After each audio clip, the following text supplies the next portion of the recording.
Welcome back, everyone.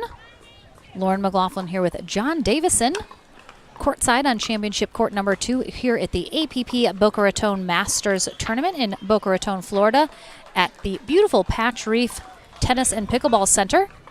We have a senior pro men's doubles match kicking off right now. Steve Kennedy in the purple on the far end, playing with Jaime Ansons, which we made sure to check on his name beforehand to make sure we said it correctly. He is in the white on the far end. We have John Sperling in the light gray on the near end and Chris Miller in the dark. This is a 2 out of 3 match. Ron Ponder is our USA Pickleball certified referee. I'm excited for this match, Lauren. These are 2 of our top senior pro teams here this weekend. Indeed. So it should be a very competitive match.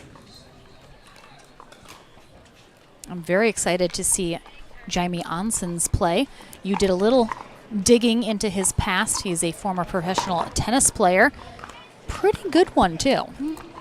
Yeah, he was ranked about 23 in the world at one point, and I've actually had the chance to play him before, and he's very talented.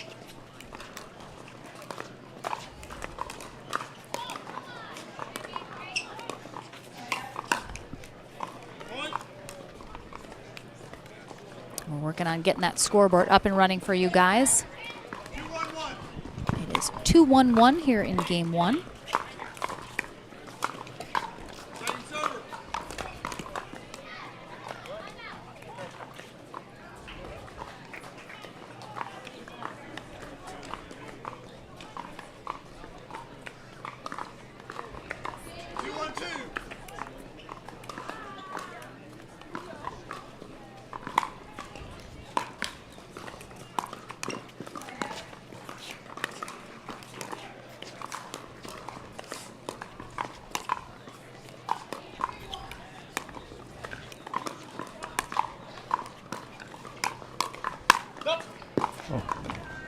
Sperling almost clips Kennedy there. Yeah, it was a good setup by Miller.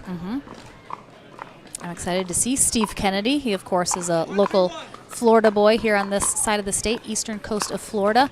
And he doesn't really travel much to tournaments outside of Florida and in this area. So very excited to see him.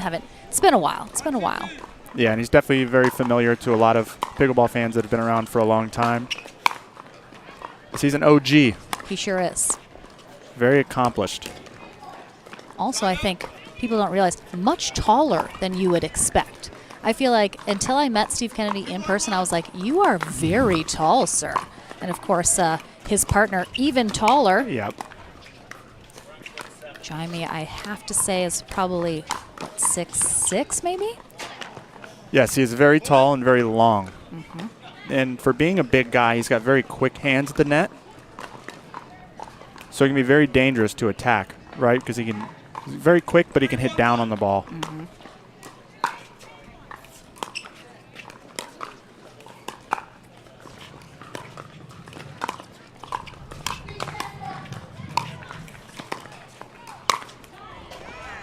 Miller kind of got pinned at that baseline there, not able to make his way back up to that kitchen line. 3-1-2. And you can see there just how long he is. He was able to reach in far and still be able to hit down on the ball for the winner. It's going to go just wide off that net cord from Miller. Yeah, we talk about it a lot. There are kind of coming into the sport a lot of tall players now, especially on the men's side. A lot of former high-ranking tennis players. And they just have, you have to be so much more careful playing them because they're just able to attack so many more balls. Yeah, of course. It has its advantages and disadvantages, right? Advantages being, you could attack them high at the body and they might not be able to move out of the way. But you have to be careful when you're dinking and dropping the ball into them because they can reach in and really put you in trouble.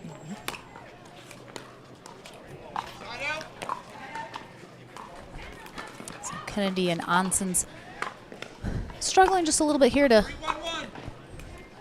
get rolling. Sperling and Miller 2-point lead here.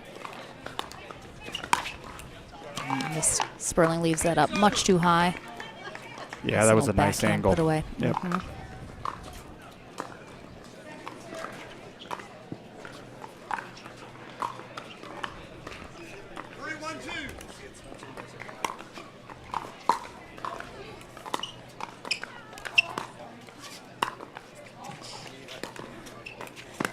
Oh.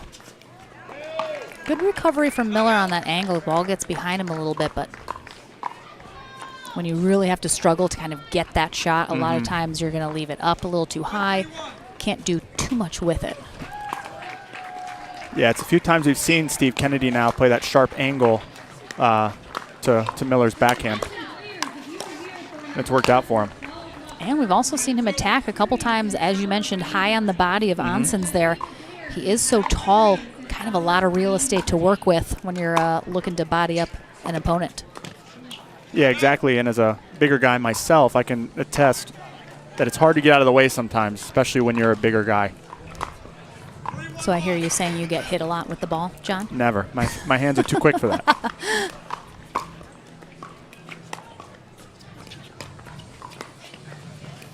Well, looks like Sperling and Miller have switched it up here in their stacking positions. I think it might be because Steve has had a little success cross court with Miller.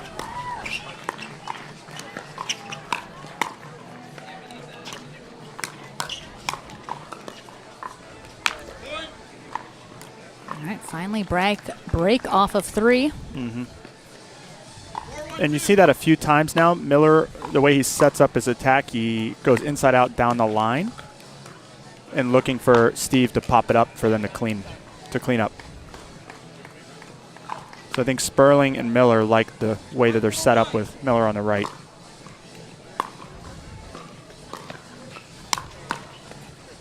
Oh, actually Kennedy went cross court again with Miller. Switching it up as well. You'll see that a lot. A lot of people kind of, why are they stacking the way that they are? Why are they switching it up? And a lot of times players, you know, again, as you mentioned, have success either going straight up with a particular person or cross court. And then they kind of change accordingly to where even their opponents are stacking if they switch it up. Yep, exactly. And you'll see that. Pickleball, you know, there's a lot of matchups that can really benefit one person to another, right? So you have different strategy per matchup.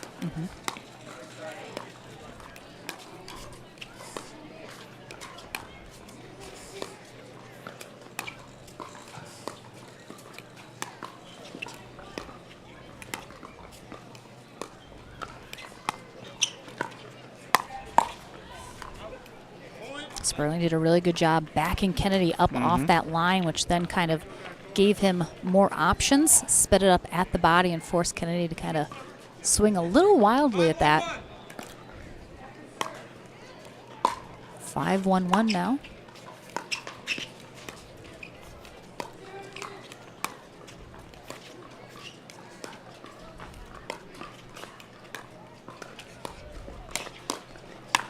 Oh, another body shot there on Jaime Onsons from Sperling.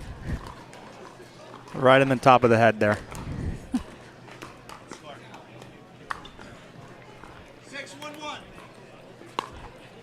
Luckily for anyone that's been hit with the pickleball, it can hurt, but there are certainly worse sports to be hit with a ball in, that's for sure. Yeah, of course. And it's not cold here, so the ball doesn't sting as much. All right, we have a timeout here called by Kennedy and Onsons as they are trailing 7-1 here in Game 1 of this Senior Pro Men's Doubles matchup. Again, it is men's and women's doubles day in our Senior Pro division and mixed doubles in our Open Pro division. So we will definitely be mixing it up with which matches you're seeing here on Championship Court number 2. Again, Lauren McLaughlin and John Davison here in the booth at the APP Masters Tournament in Boca Raton, Florida. Again, had a little bit of rain earlier this morning. There is some in the forecast again coming here maybe in the next hour or so, so we'll keep you guys posted. Again, send us your dry thoughts. We'd rather not be here until 11 p.m. tonight, finishing the day.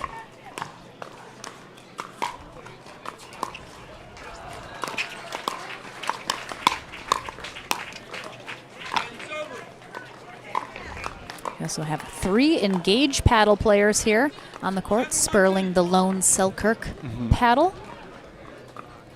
Rocking his signature neon socks and shoes. Absolutely.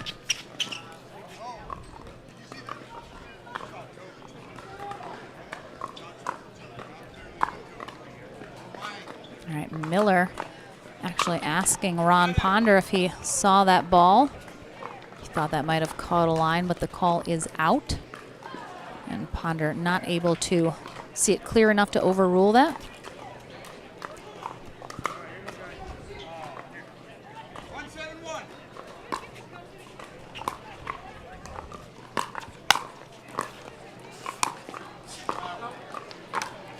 Sperling trying to keep Onsens deep in that court, sends that just a little long.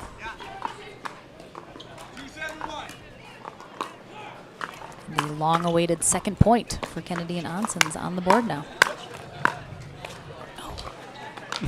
Looks like Miller kind of, at the last moment, tried to get his paddle out of the way as he realized that was probably going long, but clips his paddle with that. And another quick point. And you know, this is why our timeouts are so important, right? They took a timeout down at 7-1, and they got a quick side out, and they've rifled off 2 or 3 quick points here.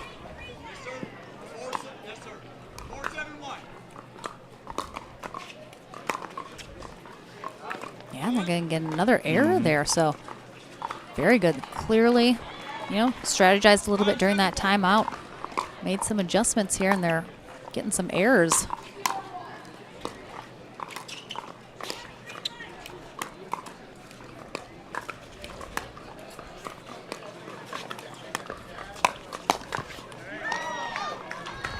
Yeah, Steve Kennedy jammed Miller up here. I think we're going to see a timeout soon because the momentum has clearly shifted since the previous timeout. They're now within 1. I mean, 7-1 to 6-7 so quickly.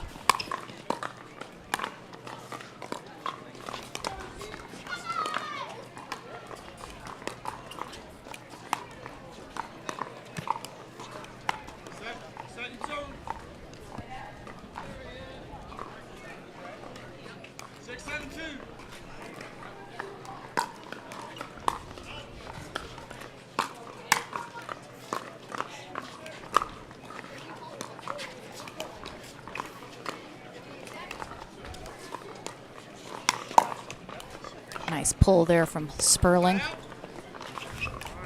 to get that side out. Now 7-1 lead, now 7-6. That's pickleball for you. That sure is.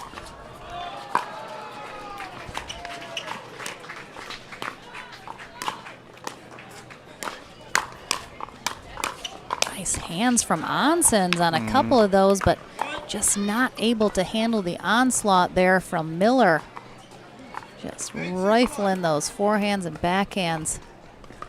Finally gets one placed that is unreturnable.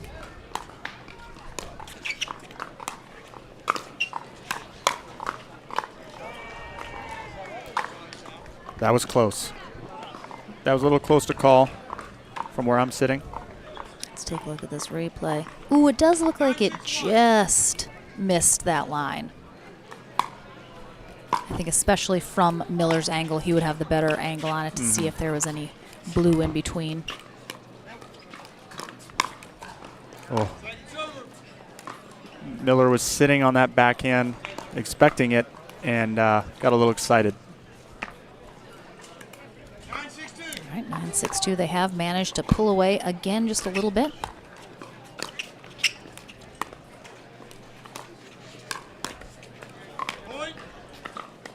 Again, you see that attack. Miller, when he attacks, he goes inside out down the line at the backhand of the guy who's in front of him. And a game point here for Sperling and Miller.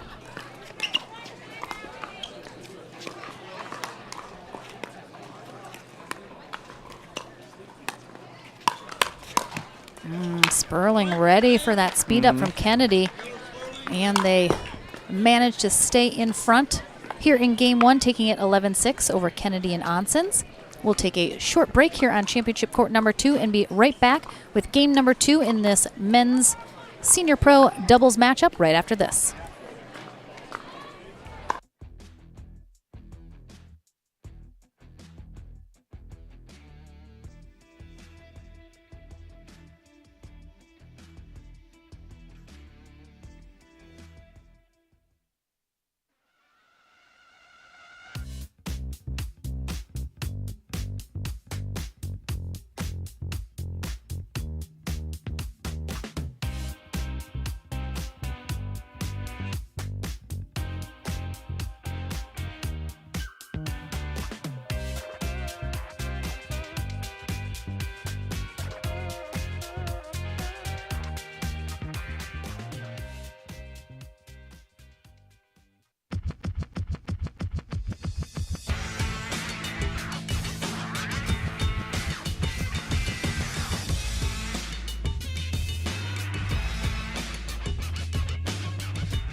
Welcome back, everyone, to our Senior Pro Men's Doubles match. Game number 2 is kicking off right now. John Sperling in the gray, Chris Miller in the black on the far end here for Game 2, taking on Steve Kennedy in the blue and Jaime Onsens in the white. Kennedy and Sperling taking Game 1 11-6 after being up 7-1 and then almost tying it up. Kennedy and Onsens got within 1, but then couldn't get any closer. Chris Miller puts a hole through that back fence with that shot. And again, yes, we have men's and women's doubles in our senior pro and mixed doubles in our open pro division. We'll have, I think, some of all of those matches here on championship court number 2. So definitely stay tuned. We'll keep you guys posted as soon as we get information about who may be coming up next.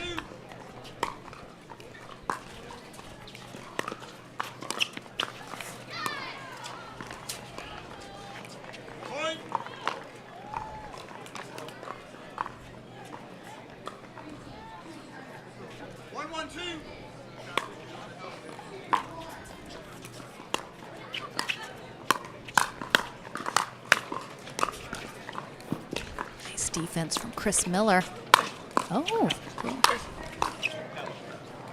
I don't know, what do we think of throwing up a lob over clearly the tallest player on the court? I was just about to say, Lauren, I don't know if that was the wisest decision. I understand, you know, the lob is a good strategy, mixes things up, but it has to be executed properly and certainly with the right person on the other side of the net. Great reset by Onsens to get back in. Definitely seeing kind of all 4 of these players. They're willing to dink a little bit, but all 4 of them are really looking to speed the ball up. Kind of as quickly as possible. Sometimes maybe a little too quickly. I think there's definitely been a shift in the way that Kennedy and Onsens are approaching this set. I think they were a little passive in the first set, and Sperling and Miller were speeding up the ball first. Now you're seeing that Onsens and Kennedy are putting the pace. Definitely being more aggressive here.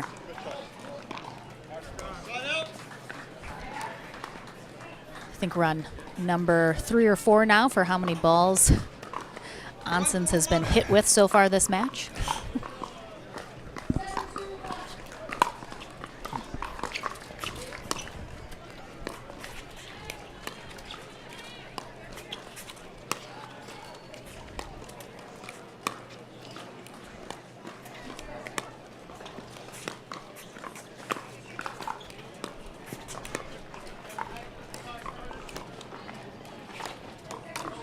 There's the speed up from Kennedy, and he does get Sperling to pop it up just enough that Onsens, with that long reach, can take that ball out of the air and put it away for a winner. Kennedy and Onsens looking to take the second game and force a Game 3 tiebreaker.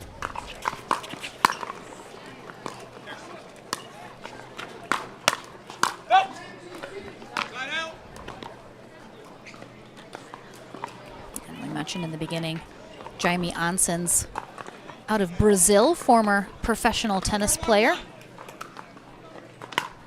And Steve Kennedy was as well. So indeed. Very accomplished tennis professionals here on this side of the court.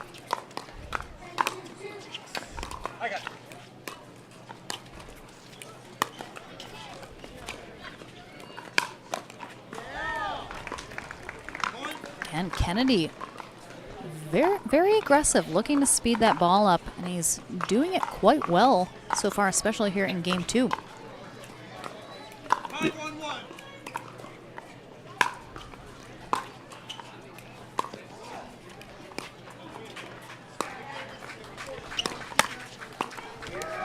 Quick hands there from Onsens, ready for that speed up. Yeah, I think he was a little ready there.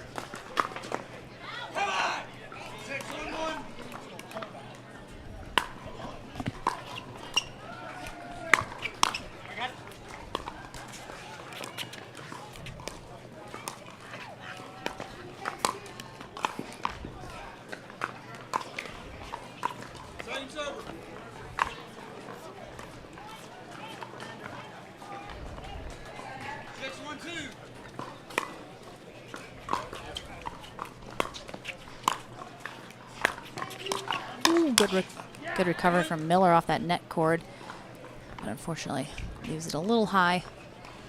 I like to see what I like to see what Onsens and Kennedy are doing here. They really thought about this after losing the first match, and they're applying a lot of pressure and a lot of pace, and it's working out for them. Oh, that's going to be in. Miller's there though.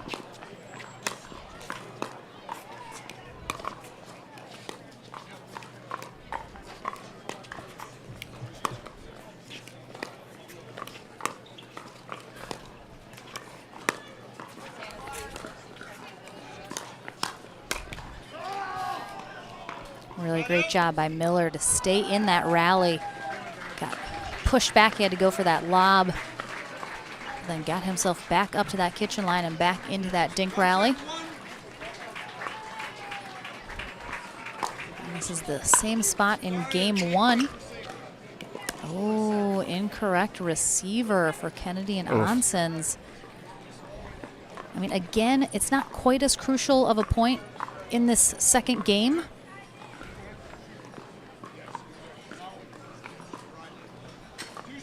Still have a 5-point lead here. Again, Sperling and Miller were up 7-1 in Game 1. Almost let it slip away.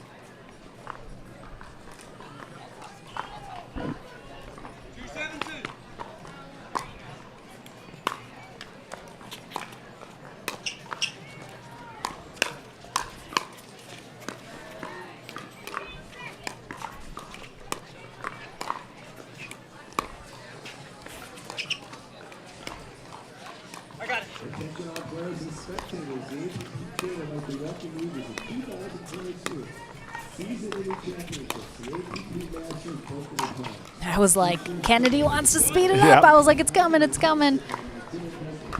He can only get so much dinking in before he's gotta pull the trigger. Floated that one a little long. 3-7-2.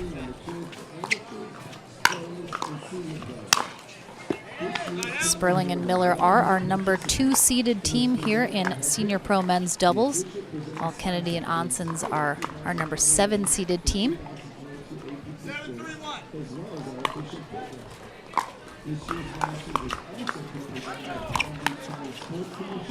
That was a good attack by Sperling. And, you know, the wind is starting to pick up a little bit here.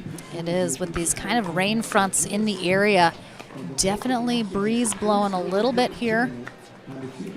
Can affect how that ball plays. Just long. And anytime you come to South Florida, expect a little breeze. Absolutely. I don't think anyone's played in the U.S. Open where they didn't have to deal with wind as the third player on the court, as they like to say. Right.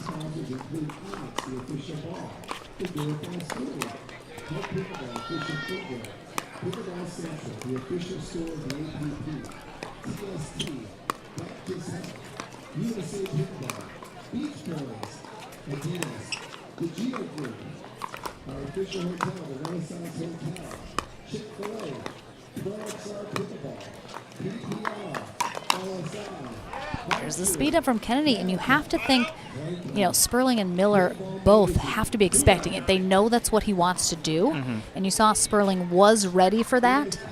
The quick hands, but looks easier than it is, that's for sure. Yeah, Sperling and Miller are definitely catching up to the pace here and expecting.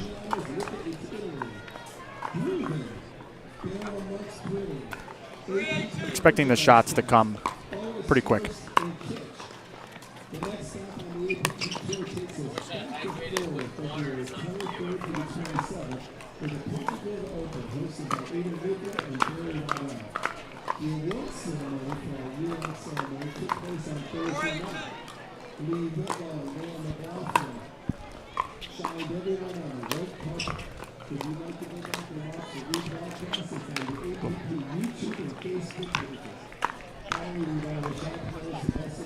That was the right ball to attack.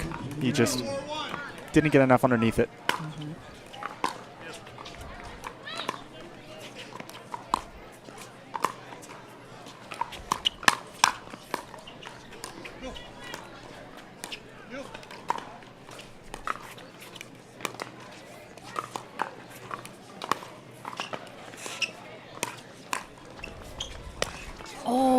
Hit off the tip of Kennedy's paddle, and Miller lucks out. A little smile because he knows it. He'd like to have that one back, Lauren.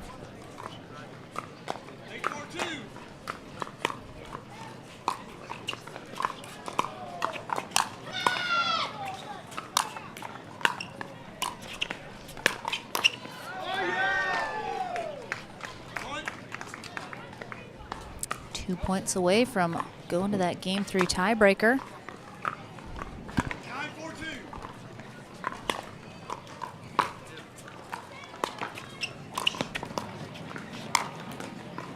Oh, Onsens learned that from Rob Cassidy right there. There's no doubt. He saw him play and was like, I'm going to steal that.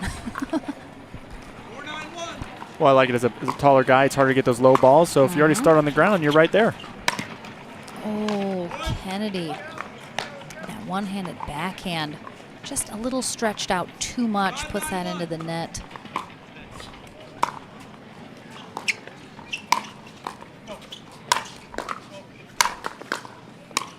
Nice defense from Sperling on those big overheads from Steve Kennedy. And a nice ATP there from John Sperling, and a chest bump with his partner, Chris Miller. Yeah, Onsens was not expecting that around the post to come up as high as it did, and Sperling put it right at his body.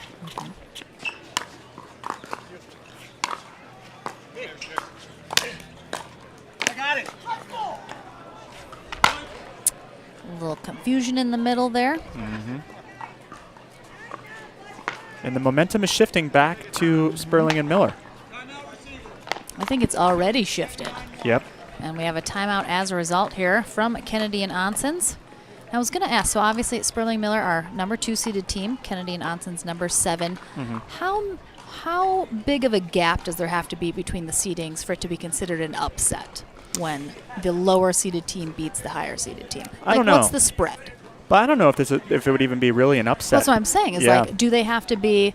Is it like the number 1 and it has to be below like 10 and then it's considered an upset, or is like 2 and 7 kind of in the same ballpark still?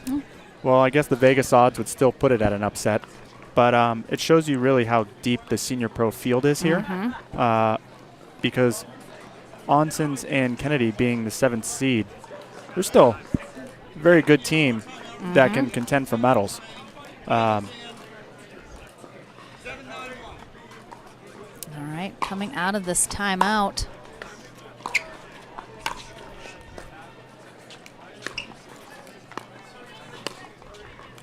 Let's see if Miller and Sperling can keep it going, and Kennedy with the wants to throw his paddle but doesn't after that.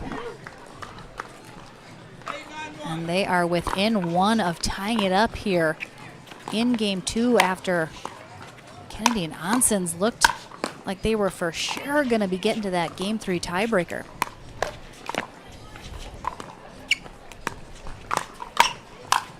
Oh my goodness. Sperling was ready to put that away. Miller probably hits an out ball there, but lucks out, stays in the rally. Sperling, I think, thought that ball hit both paddles, but we're tied up at 9s. Oh, Kennedy's had a few errors these last couple rallies, looking to speed that ball up as we've seen him do, but he just is, it's too low. He's put quite a few in the net here, and it's a match point. Yep. Just like that here for John Sperling and Chris Miller. I'd really like to see Kennedy just stay calm here. Not force anything.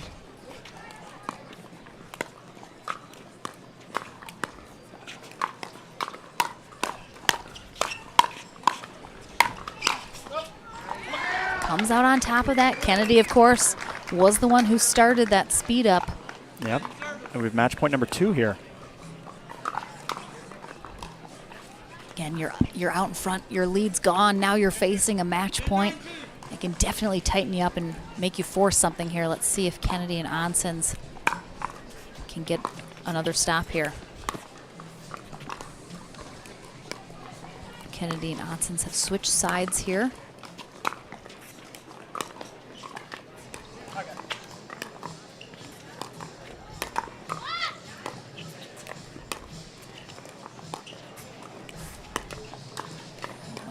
A little high.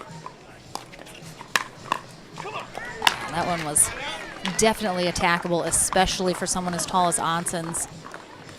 Miller and Sperling have that slim 1-point lead.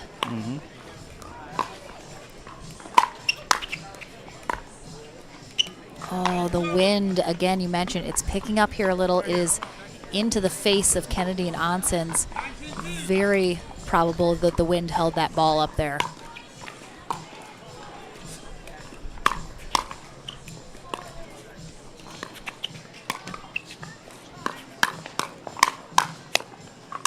Oh, Miller gets the pop-up after some really quick hands on both sides, though. But a massive hold there for Miller and Sperling. They hold on to their match point here, and they'll have 2 more opportunities at it.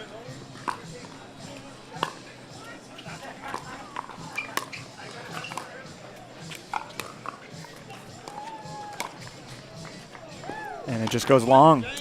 Again, Kennedy just couldn't stay calm just enough to make sure he had the perfect ball to attack. And again, a couple errors there in the mix, giving Sperling and Miller that opportunity to get back into the second game and now ultimately take the match. So they take it in 2, 11-6, 11-9 over Steve Kennedy and Jaime Onsens, 2 former professional tennis players. So we will take a short break here on Championship Court number 2 and be back with more action right after this. Welcome to Boca Raton, Florida, home of the APP Masters. It's here we finish the 2021 APP Tour season and where we start the 2022 USA Pickleball National Championship Series.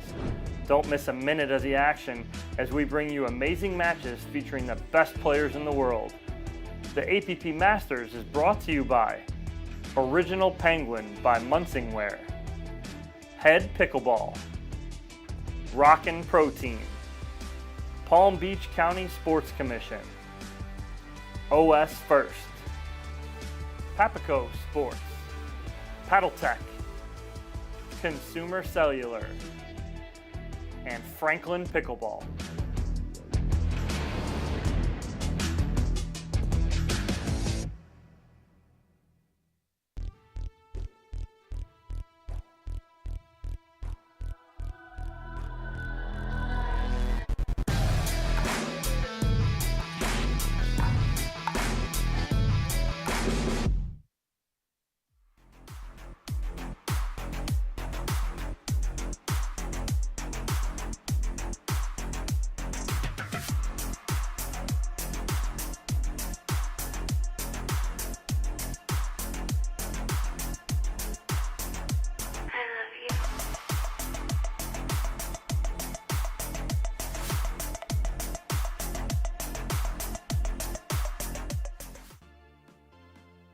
The PT Pro Team at pickleballtournaments.com have unparalleled experience running tournaments, including all professional tours and premier events. We provide professional services to develop, plan, and deliver tournaments that players and fans love.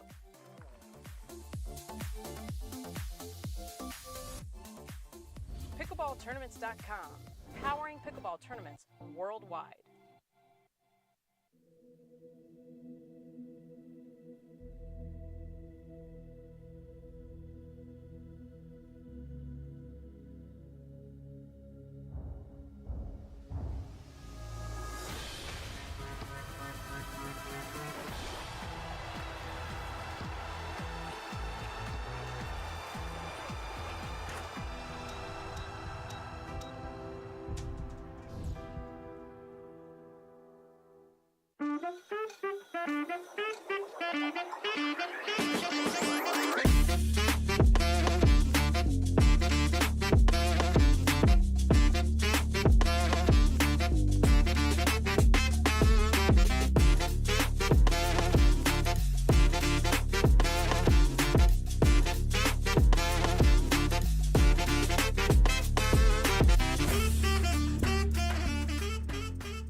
New People Pickleball.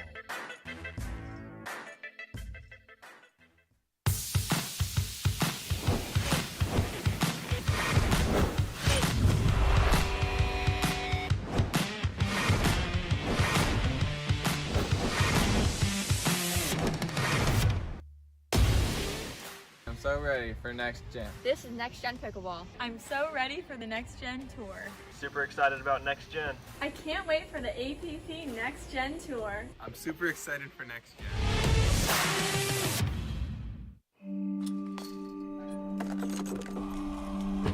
Go again, until you strike just right, until the ball sings, until the other guy blinks, until the court's clear, and the sun sets, until you see it in your sleep, and wake up swinging.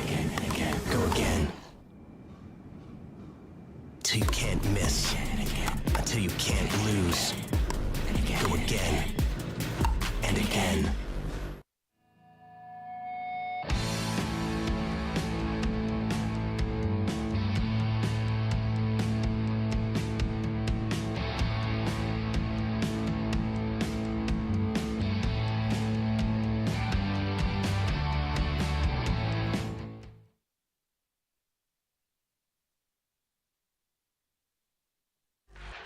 The HD5 is the green of ivy. It represents hope, tenacity, the spirit of life and growth. It also reminds us of the Ivy League.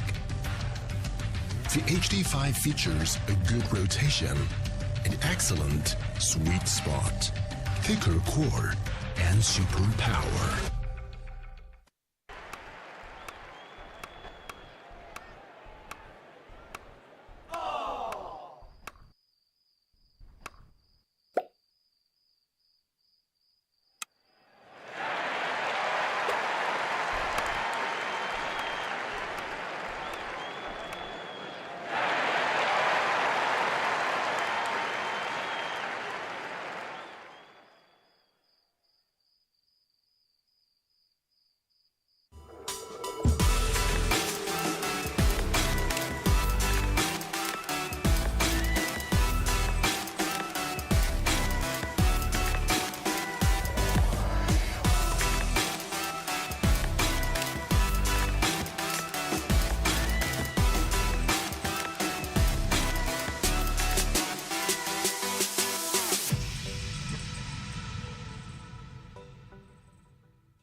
Welcome back, everyone, to Championship Court number 2. Lauren McLaughlin along with John Davison here today. And our next match coming up here momentarily is another Senior Pro men's doubles match.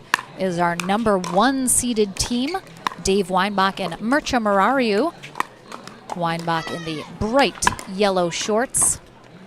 Marariu across from him right now, finishing their warm-up in the black. They are taking on our number 9 seeded team, Bob White in the blue and Scott Tingley in the red. Looks like just a few more minutes of warm-up time. And my lovely co-host, John Davison, has just informed me that Bob White is a pastor. That's true. Which I did not know. So I expect nothing but good behavior from him. Yes. Otherwise, I know a guy. Yeah. Upstairs that I'll talk to. It's interesting. I know Dave Weinbach is in finance. Mircea Marariu is a neurologist. And I do not know what Scott does for a living. He might be a pickleball professional. I'm not sure. Doing pickleball full time? I gotcha. Yes. I gotcha. That is certainly the way the sport is going at this pro level for sure. Senior pro and pros alike kind of making that move into full-time pickleball, whether it being teaching at a club, you know, traveling around, just playing. So far, not many pros are able to make a living just playing professional pickleball. So a lot of pros, even if they're able to travel a lot to tournaments, are still either teaching, doing clinics, definitely working on the side. But it looks like Weinbach and Marariu will be starting us off here in game 1 on the far end. White and Tingley on the near end.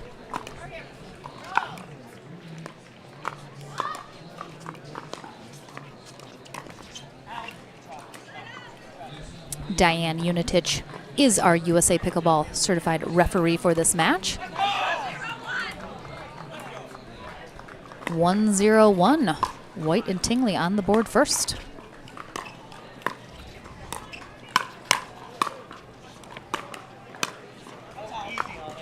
Good lead. This is actually, I think, the first time I've ever seen Weinbach and Marariu play together. They certainly face off against each other often, but this may be their first time teaming up. So it'll be interesting to see their chemistry. It's a very strong team. Very.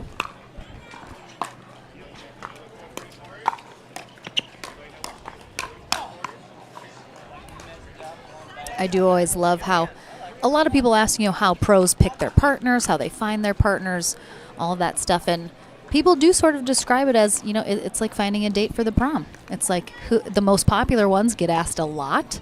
And it's kind of, they have some options. Sometimes it's who asks first versus somebody else.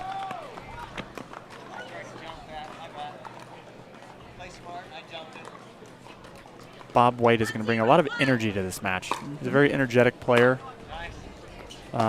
Always bouncing, as you see. It's the first time I'm seeing Bob White play. I've seen the rest of these gentlemen play, so I'm excited. He is certainly bouncing indeed. Little Energizer Bunny over there. I think we're going to see a lot of that. Mirsha with his big forehand is going to drive a lot of balls from the baseline, and Dave Weinbach is going to crash and clean up. All right. We have a timeout here early in game one by White and Tingley. I'm a little surprised. I don't necessarily feel that there's so much momentum now that you'd need to call a timeout this early. But again, I'm not going to question it. It's the players and how they feel. If they feel like it's kind of slipping away, obviously they know Murario and Weinbach, #1 seeded team. It's a lot to handle, and you don't want to let them get too far out in front, or you might be in trouble. Might not be able to catch up. So I appreciate that they feel the need to call it now, kind of re-strategize now that they're seeing a little of what's going on. Try and make some adjustments. It could just be an internal thing, lose 3 quick points. Let's just call it timeout and start over again. Yeah, exactly. All right, Murario will continue serving here, 3-0-1.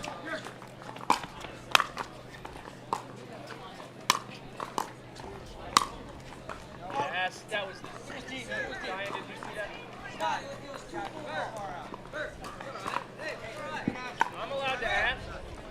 Yeah, but I'm allowed to ask the ref. A little bit of a disagreement here from Scott Tingley on the call. It did appear to be out.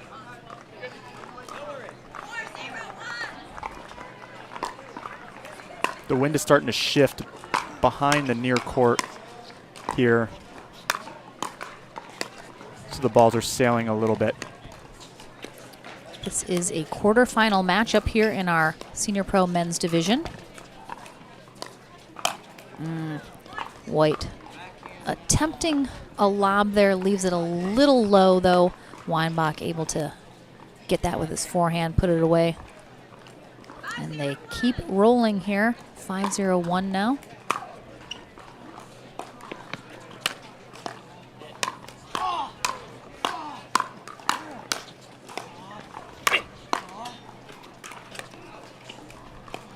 Really quick hands there from Bob White.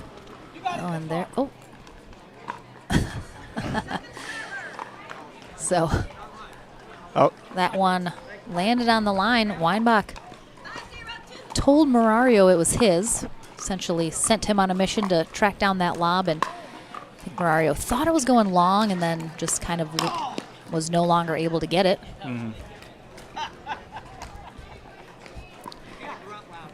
Dave is laughing at himself there because he was ready for that one and got a little excited with a big swing and into the net.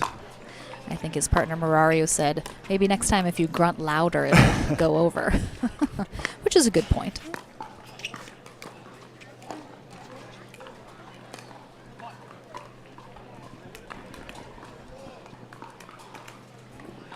All right, 1-5-1, White and Tingley on the board.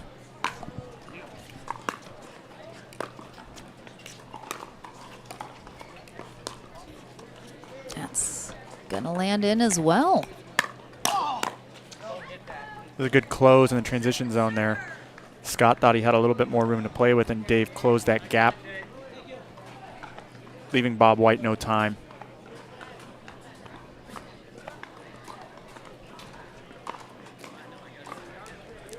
Ball sailed to our other court.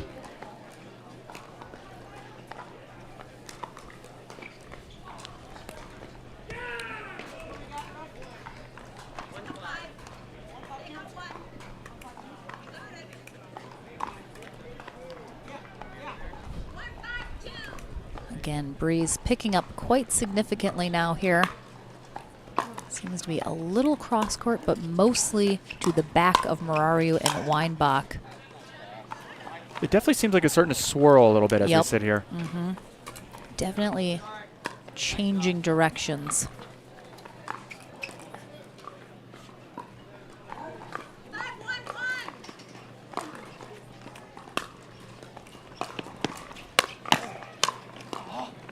Nice Ernie there from Scott Tingley, but good defense.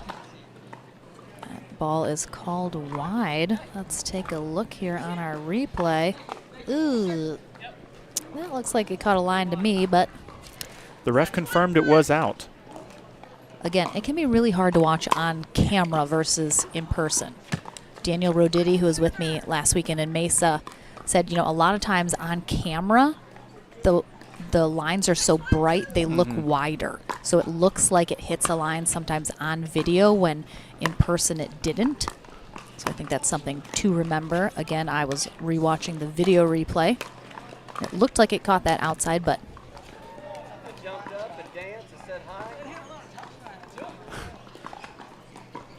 all four of these guys are making jokes.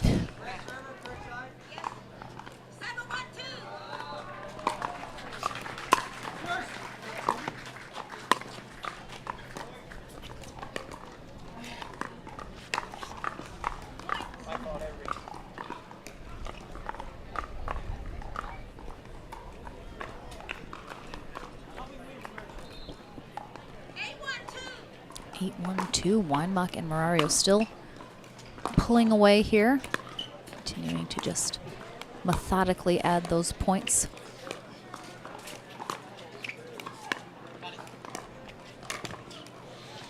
A little bit of impatience there from Tingley.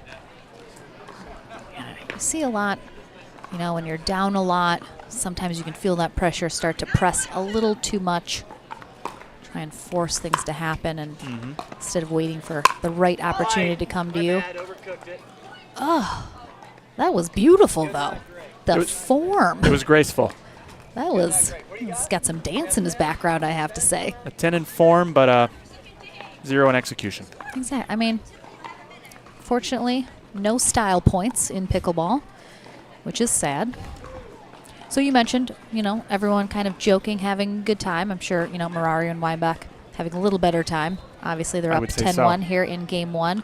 What are your thoughts on, a lot of people talk about in pickleball, we need a little more differences in the personalities. Kind of like, we need somebody to like love to hate. We need those people that bring a little drama, a little, you know, controversy with them to kind of just make it a little more interesting. What are your thoughts on that? I think personalities in the sport are great. I think you need them. You know, the sport would not be as entertaining if it was a bunch of robots out there, right? Well, at least not yet. Maybe in 20 years. Sure. But I think personalities bring a lot to the fans. You know, if there is someone who's a little more controversial, it gives someone to root against. You know, for people to root against, and you love to see it. Yeah, you need those rivals. You need the rivalries. Right, exactly. You need you know, people that kind of, you know, there's going to be a little chippiness when they play. Makes it exciting. All right, this is a game point here for Dave Weinbach and Mircea Murario. Oh. Thanks, Dave. And Weinbach calls himself on this Ernie. Hits the net. He does indeed. Of course, Diane is watching the kitchen line. She's not watching the net necessarily. So good call there from Weinbach on himself. Yep, good sportsmanship.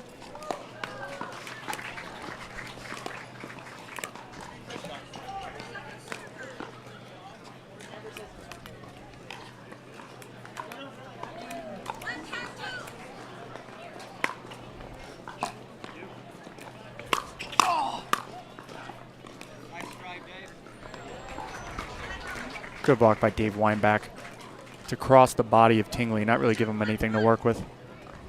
Another game point here. Oh, that serve return just stays in. But that one a little too high, and Murario has no problem putting it away up the middle. So Game 1, 11-1, going to Weinbach and Marario here. We'll take a short break on championship court number 2, and Lauren McLaughlin, John Davison will be right back with game number 2 after this.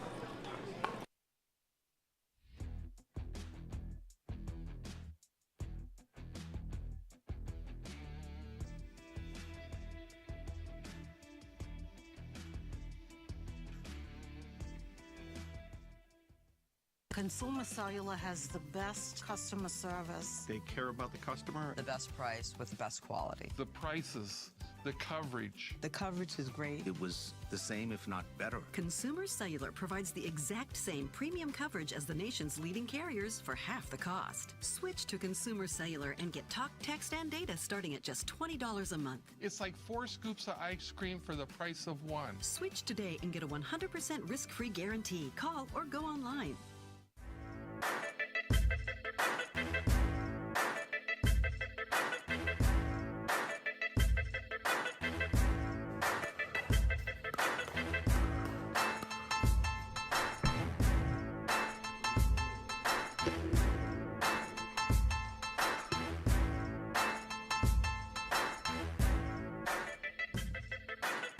New People Pickleball.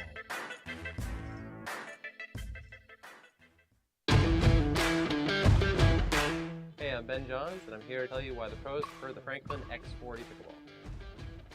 I really like the durability. It's pretty rare that I crack one of these. I really like the balance in the ball. I really love this ball because of the color. The visibility at any time during the day is always extremely easy to see, so I think it's not just for the players, it's also a great spectator ball.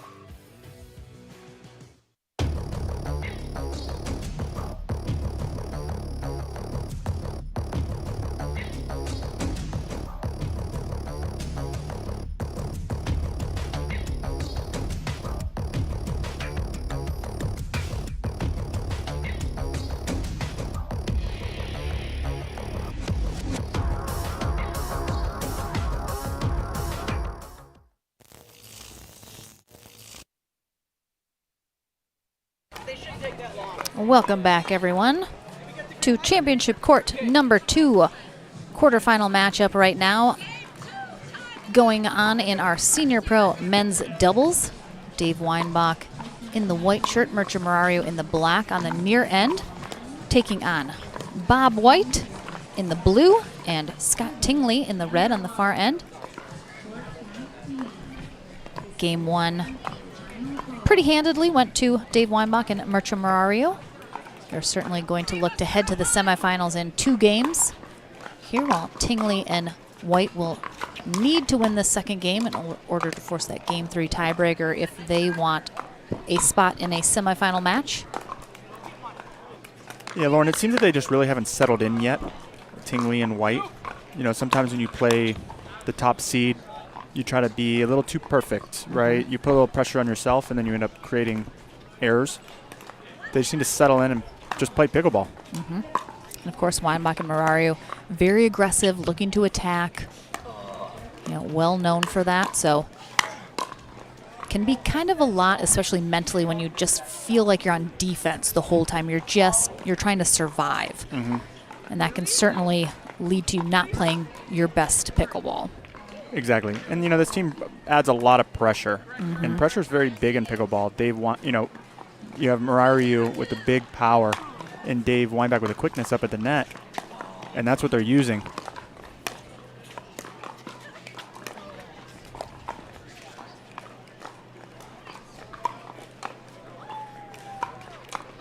A couple unforced errors on the dink by Tingley to start this game here.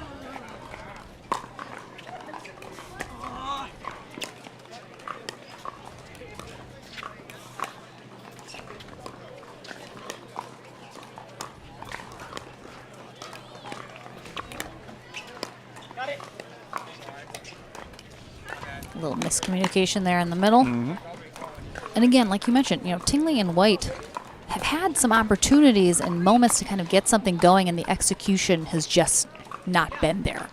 So we've had some errors, you know, some balls that have gone long or wide. So that really hurts when you're trying to get into a rhythm. Exactly. And playing against a team that puts a lot of pressure on you makes you want to hit the ball that much more perfect, right?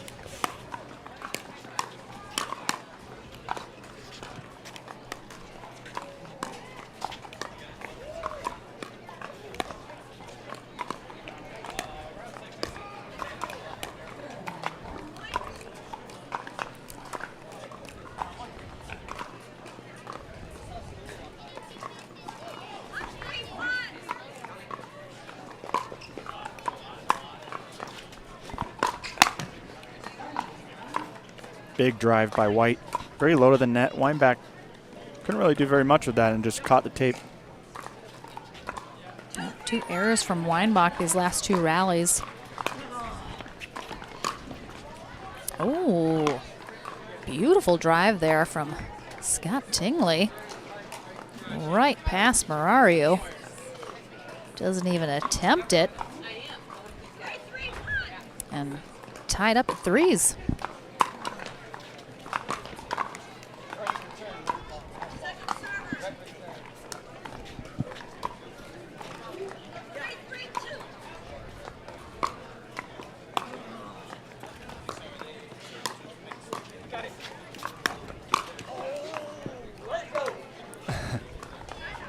White showing some frustration. On behalf of Tingley. Yes. He didn't even hit it. He was frustrated for him. Seems they're in good spirits, though.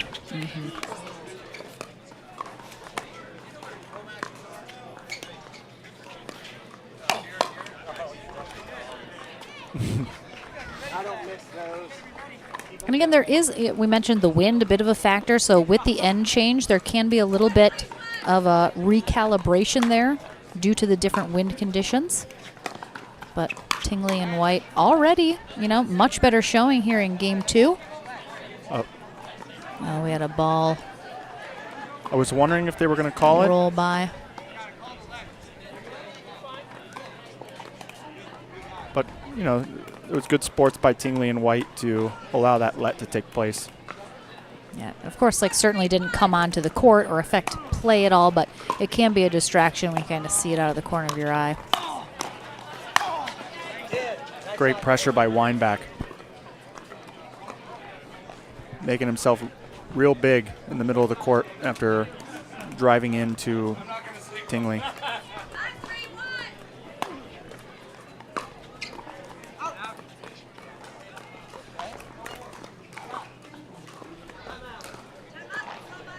Again, White and Tingley were rolling a little bit, finding a little rhythm there earlier in game 2. Were able to tie it up 3-3, but now Weinbach and Marario, you know, after that call for the ball and the replay, they've kind of stolen that momentum back here. Now up 6-3, looking to close out this match in 2 games.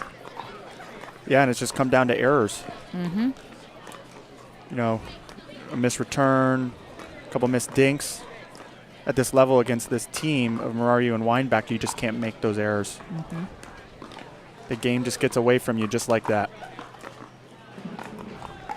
And again, sometimes you're able to kind of mount a comeback, but if the hole you've dug yourself is a little too big, you're not able to make it all the way back before the other team is going to close it out. So that's why, again, timeout's so crucial to try and slow that momentum before it gets too out of hand. We'll see if Tingley and White can kind of adjust here and slow down Marario and Weinbach. There is no need for you to come to the tournament operations desk.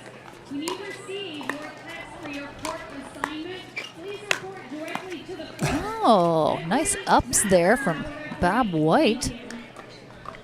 He heard you say style points don't count for anything last game, and he tried to deliver on that one. He still wants to look good, though.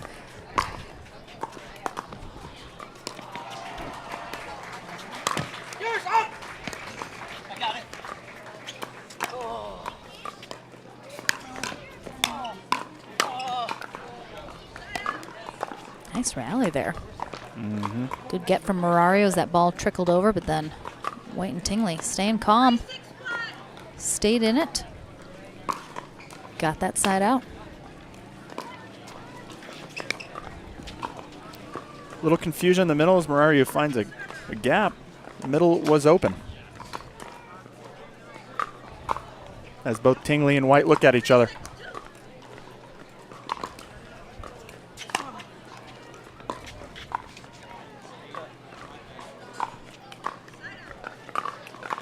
White and Tingley unfortunately not able to make any progress on that scoreboard during that serve.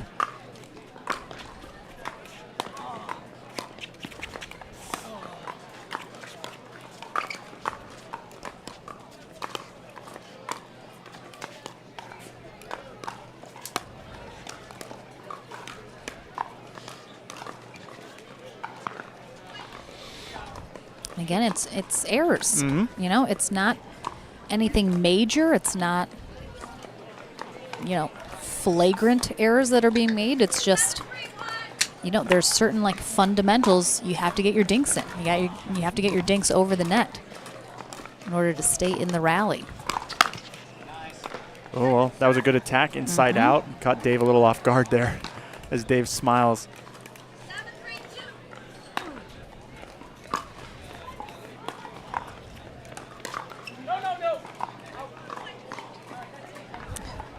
White. Again, you can sense definitely his frustration at different stuff, but again, still in good spirits, not letting it get to him too much.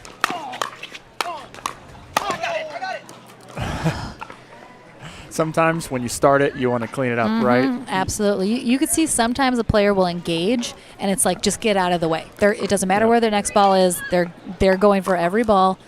It's kind of I formation it. But again, Weinbach and Marario, both players that want those overheads. So sometimes you're definitely going to see them battle out who gets to take it. They want the glory.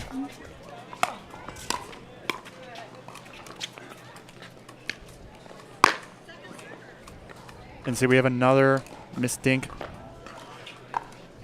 by Tingley, and these are just, you know, they're in the points, but these are just the mistakes that you can't make against a #1 seed team and expect to be competitive. We've certainly seen some errors out of Weinbach and Marario, but definitely not as many.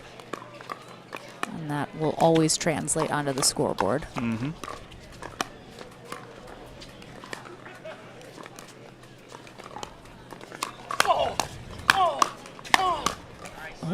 Oh, Tingley once again starts it but can't finish it.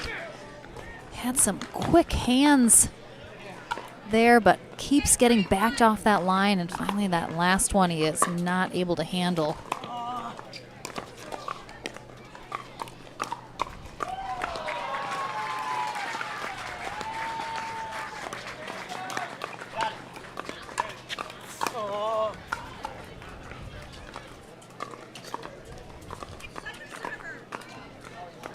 And that's what happens when you get pulled a little bit out of position and you try to go for too aggressive in a dink back.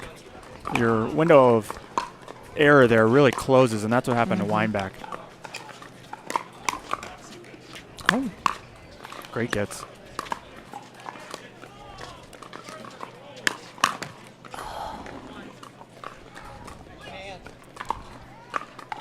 And fun fact, Marario is the most winningest male player on the APP Senior Pro Tour coming into this weekend. not a bad place to start. No.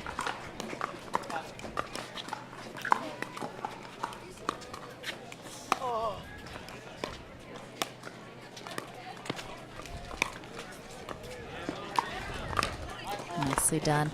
Of course, we love showcasing our senior pro players. APP Tour is the official tour of the Senior Pro Council, made up of over 50 of the senior pro players. So it's really funny. I kind of love how they're called senior pro. That makes you just, the word senior just conjures a lot of like very old people, nursing homes, walkers, all that good stuff. And the senior pro level starts at 50. 50 is not old in these days. Maybe like when we were younger and we thought of 50, it was like you're half dead. Right. But not anymore. I'm much closer to 50 now than maybe I would like to be, but again, I feel very young, very, vibrant. You can see these guys are in tremendous shape, very athletic. So I think it's kind of, a bit misleading when we say senior pros, because it makes them sound kind of like, old has-beens, all that stuff, but nothing could be farther from the truth, as you can see here in this matchup. Yeah, and then, you have real athletes in the senior pro division like Mirari. You look at him. I mean, you got bigger guns than Patrick absolutely. Smith. He's certainly in better shape than some of the pros on the scene, that's for sure. He's in better shape than me, and I'm 29 years old. And that's it. And that will get the job done.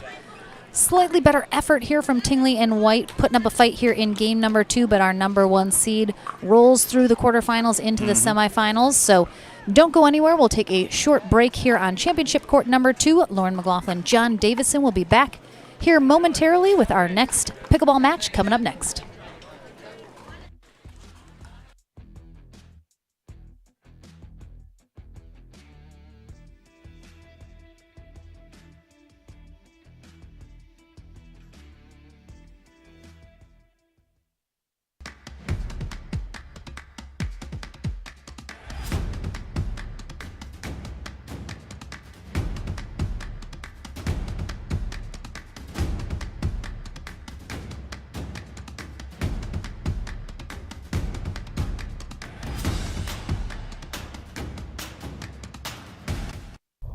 You ready, La? I'm ready, Ben. Let's do this.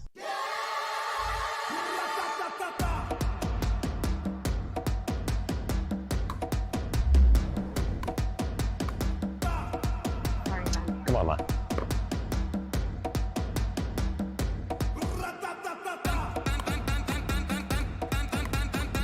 What's going on, Lala? I don't know what's happening today, Ben. What is this? It's my paddle. This paddle is the answer. A Ben Johns custom paddle by Franklin? For me? Yeah, let's crush it.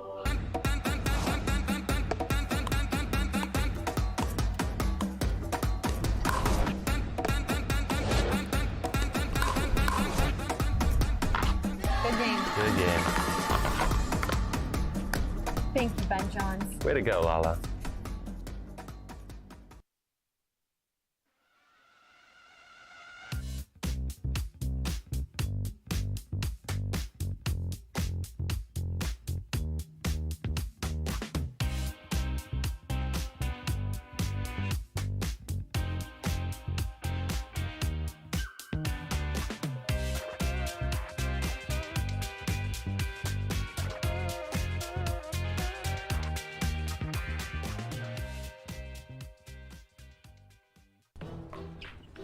I will dig deep. I will crush this game. Athletes know nutrition drives performance. I will not slow down. Superior Lab supplements help you power up and recover faster. I will never surrender. Superior Labs is a proud sponsor of USA Pickleball. There's a gentler side of Florida, just waiting for you to discover it, where America's first resort destination was built and genuine hospitality began. A place with cleaner sands, warmer waters, and fewer crowds. A place different than the rest, one that exceeds, excels, and surpasses all expectation, waiting here just for you. We are the original, the one, the only, the Palm Beaches.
The HD5 is the green of ivy. It represents hope, tenacity, the spirit of life and growth. It also reminds us of the Ivy League. The HD5 features a good rotation, an excellent sweet spot, thicker core, and super power. Championship court number 2 is where the action is happening right now here on our YouTube live stream for USA Pickleball. Lauren McLaughlin and John Davison here courtside, bringing you this very insightful, lovely commentary. Thank you for joining us. We're here at the APP Tour Boca Raton Masters Tournament, which is technically our season finale for our 2021 APP Tour. Kicked off the 2022 season last week in Mesa, Arizona, which was a very fun tournament at a beautiful brand new venue, Legacy Sports Complex. We'll be back there at the end of March for a second tour stop. Trish Stewart is our USA Pickleball certified referee for this pro mixed doubles match. We have Wes Gabrielson and Simone Jargin on the far end. They had to bye their first round. So this is their first match of the day. And they're taking on Shannon Moore and Jim Dobrin on the near end. This is their second match of the day. Looks like Shannon Moore will start us off serving here in game 1, 0-0-2.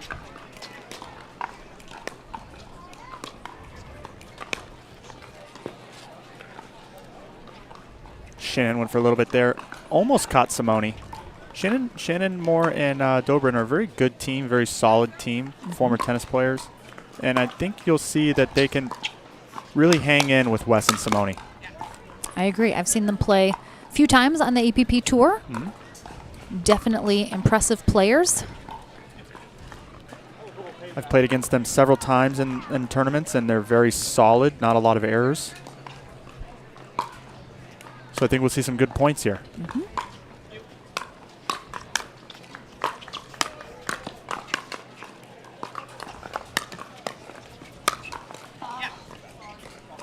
Nice little backhand Ernie there from Dobrin. And you'll notice Jargin and Gabrielson are our #1 seed here today. And I think Wes Gabrielson would probably chuckle at knowing he's the #1 seeded team. And I think he'd give all credit to Simone on helping lift him up to that #1 seeded spot here in our mixed doubles tournament. It helps playing with arguably the greatest female player of all time in pickleball. I think she's earned GOAT status as of now.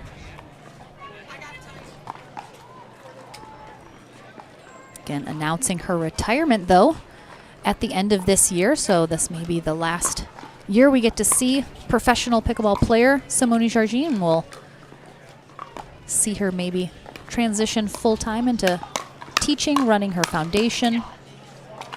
A little more family time. She has 2 young kids.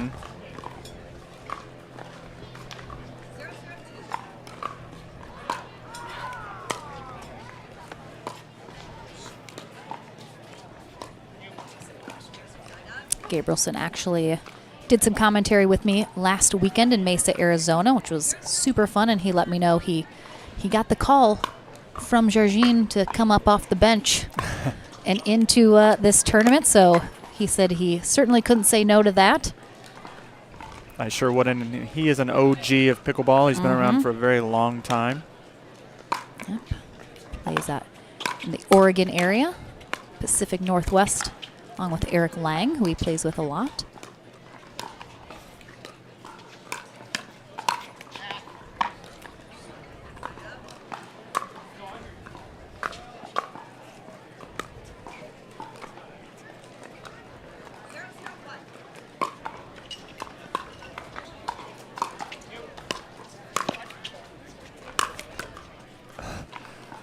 What a heads-up play by Dobrin to block Gabrielson's first attack back, but left it a little high.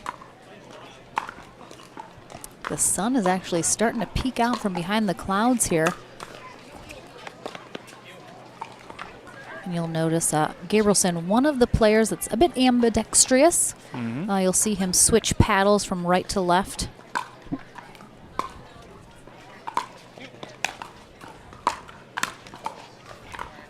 And you can see Gabrielson applying a lot of pressure there, letting Simone get the drops and about from the baseline.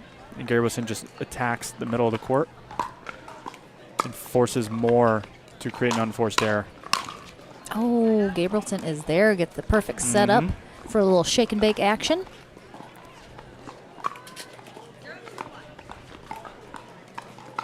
Again, first time Georgine and Gabrielson have played together, so certainly a bit of a feeling out period here as they get into their first match of the day. They'll make some adjustments as they go about, you know, what's kind of working, what's not.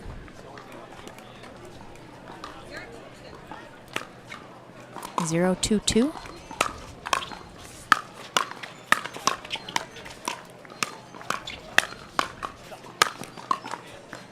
Very nice point by Dobrin there, really showcasing his athletic ability and speed. Putting a lot of pressure on Wes, heads up.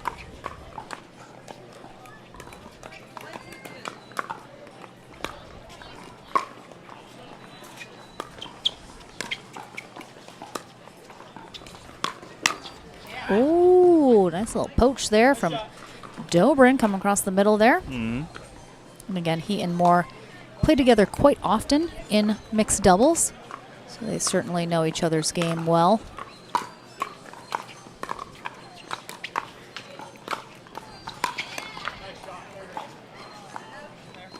I think certainly their strategy is going to be most likely to keep the ball away from Simone as much as possible.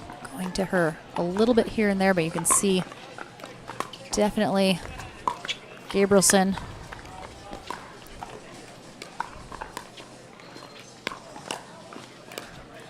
Well, when you're playing a team like Gabrielson, now they're going to her a lot. So when you play a team like Gabrielson and Simone, who do you hit to? Exactly, it's right. Yeah. So you really just have to execute your shots, move the ball around, be creative. Oh, miss it off the tip of her paddle there.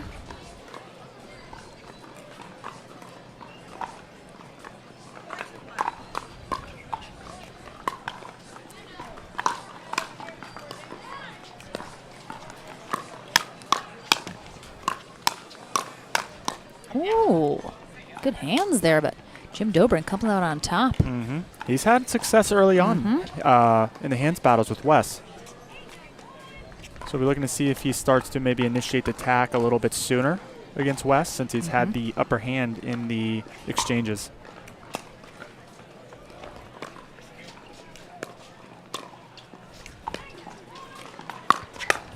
Oh, nice ATP, but nice defense as well. Wow. Well done on both sides.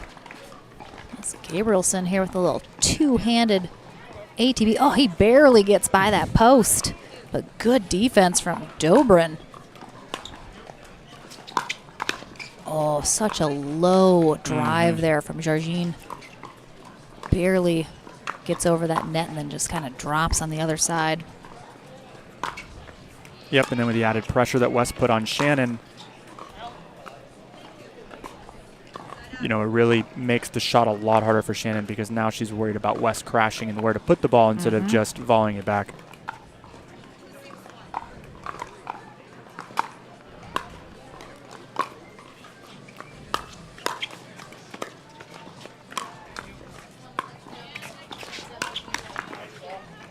Good speed up there from Georgina. She takes that step back to just get a better paddle on that ball.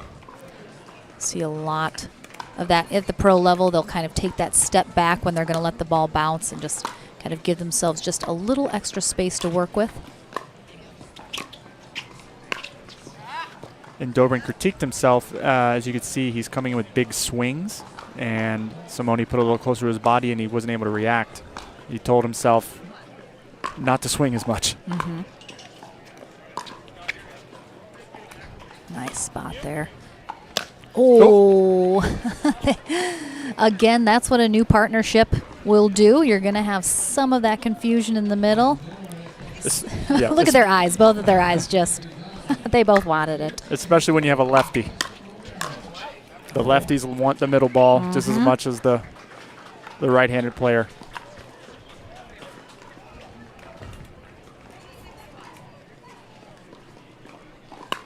All top merchant can return the desk.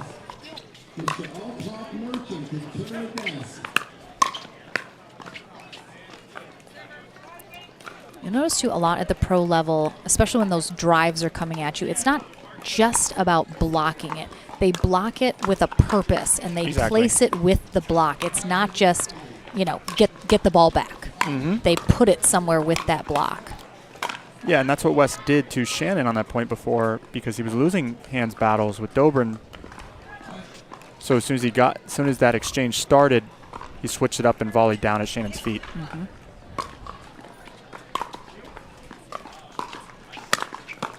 Oh, beautiful spot in that back corner from Dobrin. Just perfectly placed.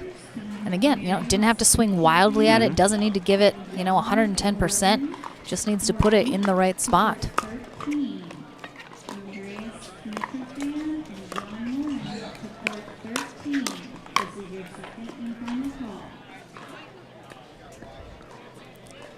Shannon got caught in the transition zone and didn't get back up to the kitchen line. And it gave an easier shot for Wes to find her feet.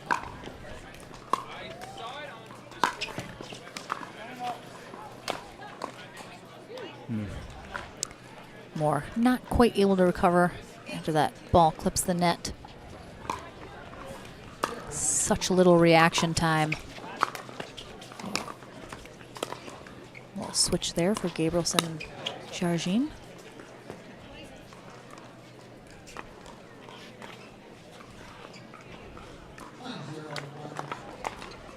Oh, yeah, timeout call by Dobrin. All right, they are currently down 2-9. Jargin and Gabrielson will have the serve when they come back from this timeout. And I think, you know, it's really been interesting to see. Obviously, we're used to see Simone playing with Ben exclusively for the past several years. And so I really feel like it's been really fun and interesting to watch her kind of pair up with a couple of different people, like at the end of last year and now this year. And it's an interesting dynamic between her and Gabrielson, but I think it works. Like, I think there's something about it that, you know, Wes Gabrielson certainly, you know, isn't the same style of player as Ben Johns. But his style, that doesn't mean it doesn't mesh well with Simone's. And I think it's working. Well, you know, they're both very experienced players. And they know that when you play with someone new, you got to make adjustments and be loose. And I think they're both definitely comfortable being on the court with each other. I mean, that really kind of is the mark of a really great player, is the ability to play with multiple different people and different styles and, you know, make it work.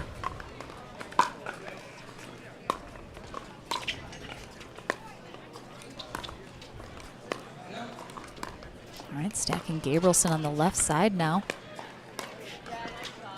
And again, Simone Jargin almost exclusively probably plays that right side. That's where she is used to playing. That's kind of maybe her specialty. So because Gabrielson is kind of a lefty, you know, put him on the right side we saw in the beginning here in game one, but now stacking back on Simone's, you know, that's her side. So you're going to see, I think, if she is on that side, you're going to see her game kind of step up here a little bit. You saw on that last shot. I think it's safe to say Simone can play just about anywhere on the court. Absolutely. Oh, see there, and there we have it again. Dobrin with a great setup, but the swing is just too big on that volley. He doesn't need that much. Yep. He's right there.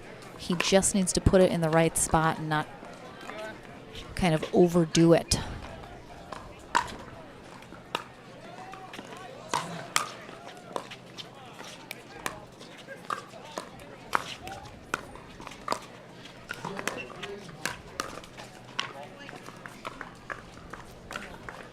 It's a good attack by Simone, and then Wes closed the middle after, in case Shannon got that ball back.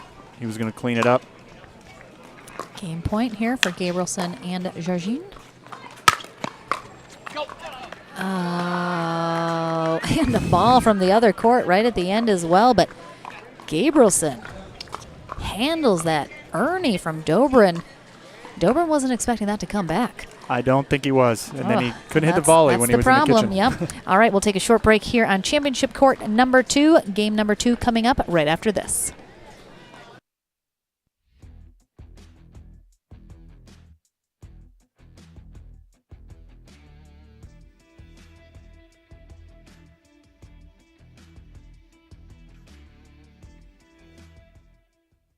Consumer Cellular has the best customer service. They care about the customer. The best price with the best quality. The prices, the coverage. The coverage is great. It was the same, if not better. Consumer Cellular provides the exact same premium coverage as the nation's leading carriers for half the cost. Switch to Consumer Cellular and get talk, text, and data starting at just $20 a month. It's like 4 scoops of ice cream for the price of 1. Switch today and get a 100% risk-free guarantee. Call or go online.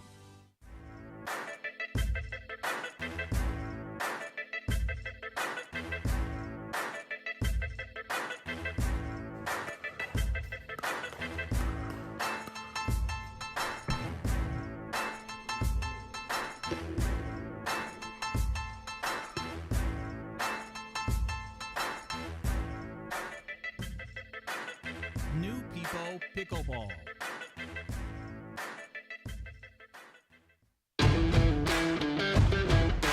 Hey, I'm Ben Johns, and I'm here to tell you why the pros prefer the Franklin X40 Pickleball. I really like the durability. It's pretty rare that I crack one of these. I really like the balance in the ball. I really love this ball because of the color. The visibility at any time during the day is always extremely easy to see, so I think it's not just for the players, it's also a great spectator ball.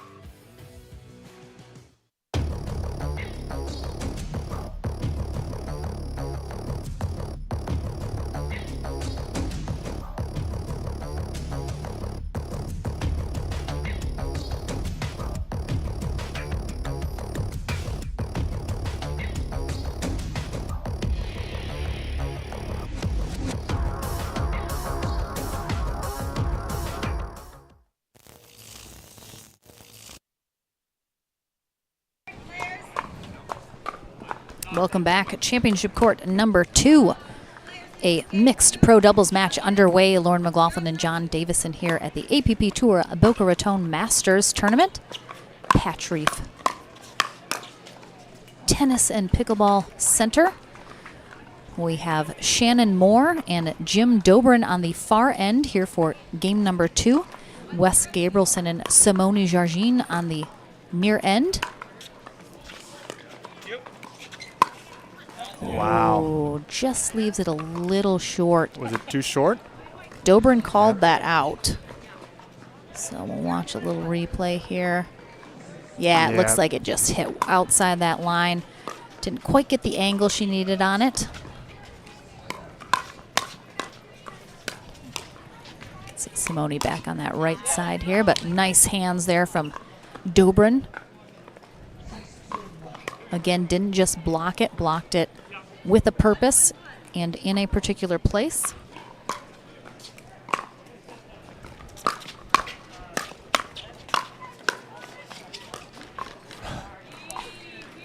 Dobrin just a couple times he's just doing a little too much. Just trying to be in too many places at once.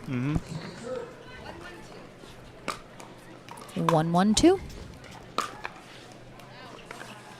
Good leave. You know, he's trying to apply pressure, and unfortunately, it's just leaving him out of position a couple times. It has worked for him, but then sometimes it has not worked for him. So. Oh, nice get. Ooh. Gabrielson with a little lob after that hand exchange. Oh. And then literally Dobrin is everywhere. As he hits himself in the head with the ball. Ooh. I mean, he was in 3 places at once on that rally. Good defense from Gabrielson on the ATP. Yeah, we'll see if Dobrin made some adjustments after game one with kind of swinging a little too much. Let's see if he can kind of take it down a little bit. And that's just too good because, you know, in mix, what I really like to see is the female partner taking the third shot and then having the male go in and apply the pressure. Especially with Simone. She rarely misses balls from the back of the court. Agreed, and just such a well-executed third shot, drop or drive, whichever she chooses to do. I think it has worked really well when they've done that. Oh. Nice shot.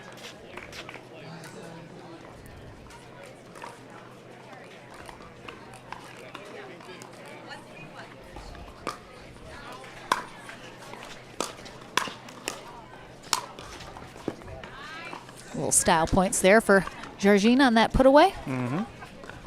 Nice inside out. She recognized that Dobrin was cheating middle and just simply laid it right behind him.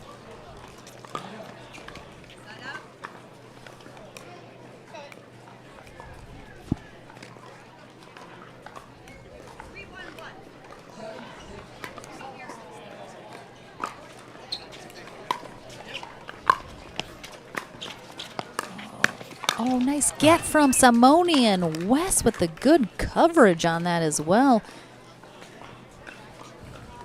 Again, you mentioned, you know, Dobrin, some things are working for him sometimes and not others, and that really is just kind of the key to that next level at the pro level is the consistency.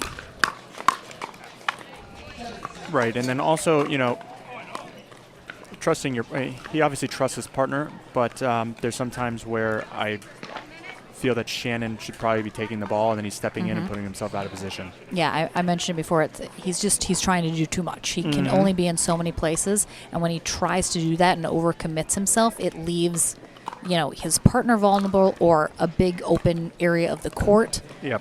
Because he's not there and she's not able to quickly cover, and it's just when you have such a athletic player like Dobrin and he's moving around so much, it can be kind of hard as his partner for more to recognize where he's going when and if she needs to switch or not, or he's going back. And so it's a lot all at once kind of happening, and I think that can be hard to read kind of how you can best support your partner when they're engaged like that. Yeah, and he's playing well, but he's also playing against two of the most experienced players on tour. And it's hard to try to cover that much court when Simone and Wes are putting in the ball everywhere where he's not. And the thing is, you know they have that ability. Right. Like if you don't hit a winner and you're overcommitting yourself, it's coming back and you're not going to be able to get the next one, which we've seen him get caught a couple times. Oh, good get from Gabrielson.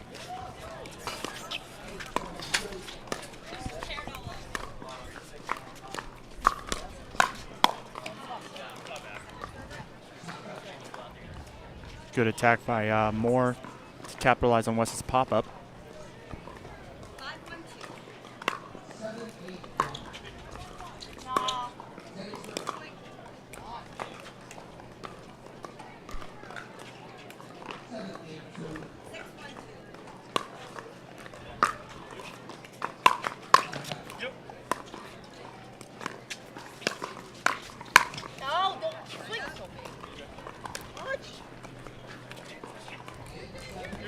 Moore is staying nice and ready. Wes is attacking cross-court at her, and she's able to hit down at the feet of Simone. And it's worked out.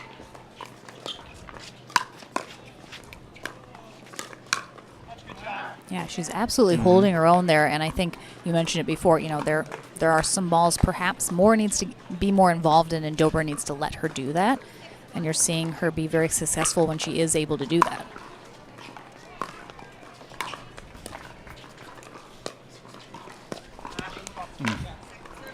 A little wind gusting as well during that rally. It did pick up there as soon as Wes hit that very slicey dink.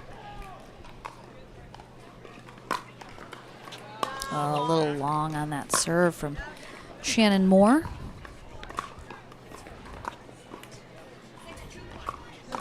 6-2-1 here in game number 2. Ooh, Gabrielson just gets all underneath that ball and nothing else. Sailing it up and over into the adjacent court.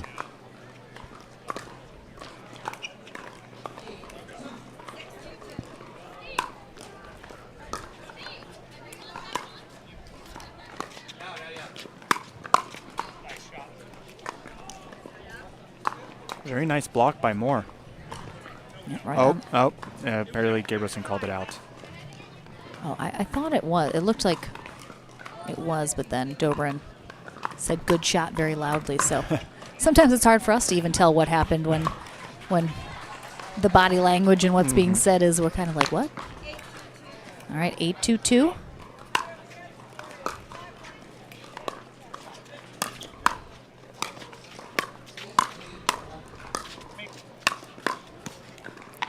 Good communication there from Gabrielson. You could hear him say me, so we didn't have that center court confusion about who's taking that ball. And Simone and Gabrielson are just 2 points away from sealing the deal. Again, they had a nice hands there. That was a great spot. Is their first match of the day as they had a bye in their first round. And just nice attack there from Gabrielson, kind of changing up where he was going with it as well. And this will be a match point. Oh, thought Georgine maybe he would have a chance at it after Gabrielson wasn't able to get it. I don't think Gabrielson was expecting the third shot lob, and that's what they're laughing about. We'll see if Moore and Dobrin can make a little bit of a comeback.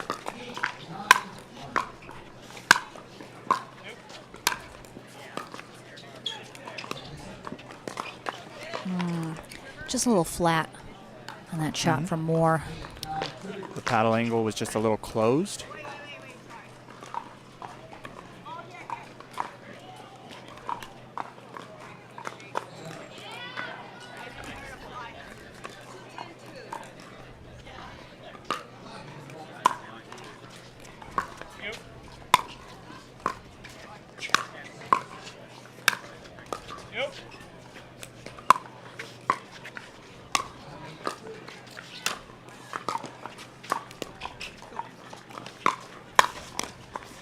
Oh, it's still going. Oh. Nope, Dobrin fully walked himself through the kitchen on that. Unfortunately for him, you can see him there, just could not get out of it, which is disappointing on a really nice rally.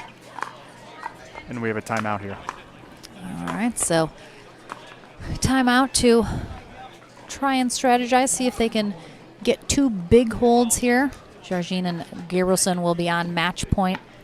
Once again, coming out of this timeout, they're feeling good. They're feeling confident here. Smiles between them.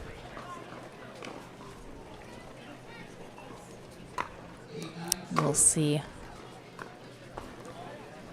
what they can still do here in this match. Again, this is their second match of the day. Again, Pickleball has the unique double elimination style tournament, so even if you win in the upper bracket and get dropped down into that consolation bracket, you still have a chance to technically work your way all the way back to that gold medal. It's a long and hard road, but it is possible, and that's what's so exciting to kind of see who is able to make it through that back draw, back into the medal rounds. But back into the action here. Gabrielson with a match point on his serve. Gabrielson knew that was coming at him after Simone leaves that a little high. Yep. And I like how Moore kind of crossed the body of Wes instead of going back at Simone, because Wes was ready to crash and poach. So it's a good heads-up play by Moore.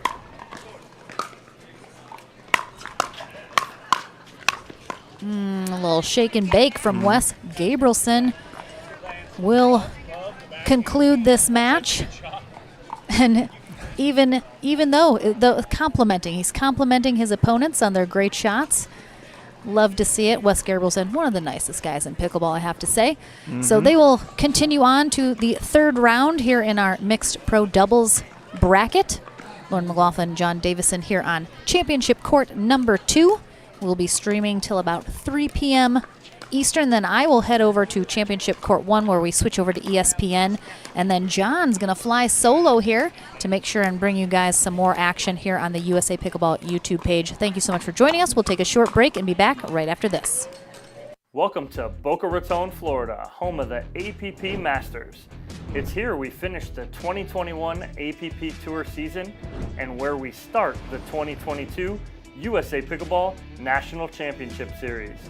Don't miss a minute of the action as we bring you amazing matches featuring the best players in the world.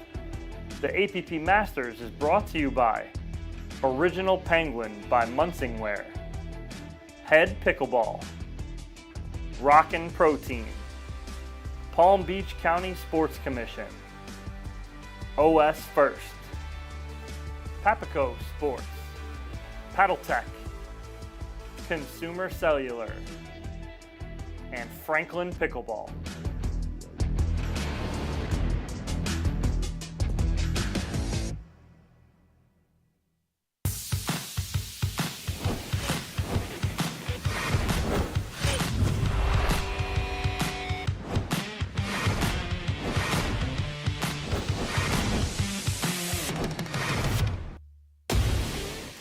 So ready for next gen. This is Next Gen Pickleball. I'm so ready for the Next Gen Tour. Super excited about Next Gen. I can't wait for the APP Next Gen Tour. I'm super excited for next gen.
I will dig deep.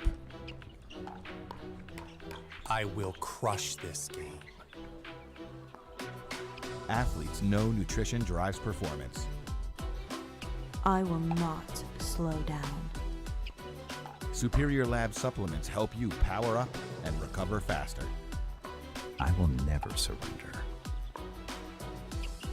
Superior Labs is a proud sponsor of USA Pickleball.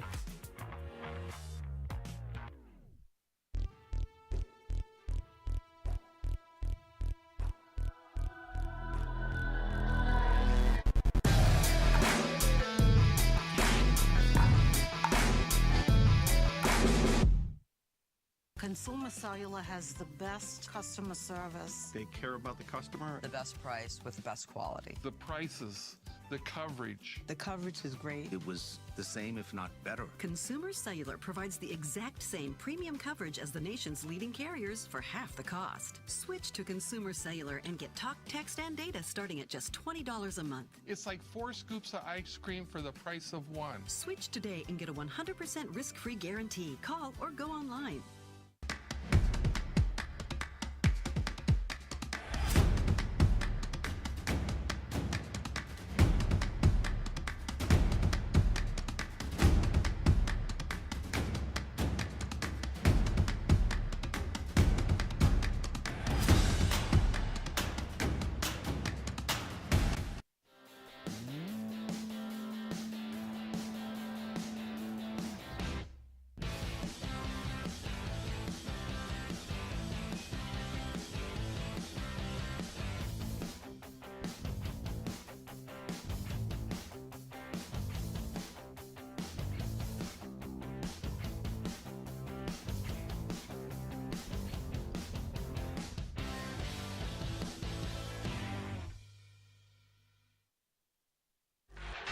The HD5 is the green of ivy. It represents hope, tenacity, the spirit of life and growth. It also reminds us of the Ivy League. The HD5 features a good rotation, an excellent sweet spot, thicker core, and super power.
You ready, La?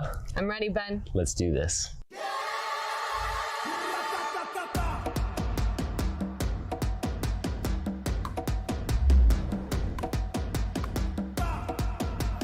Come on, La.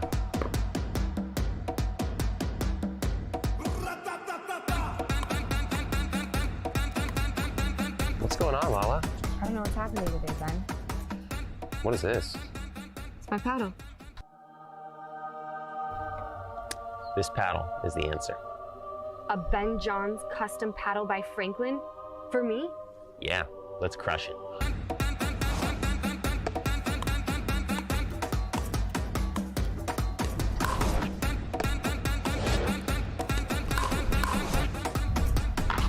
Good game. Good game.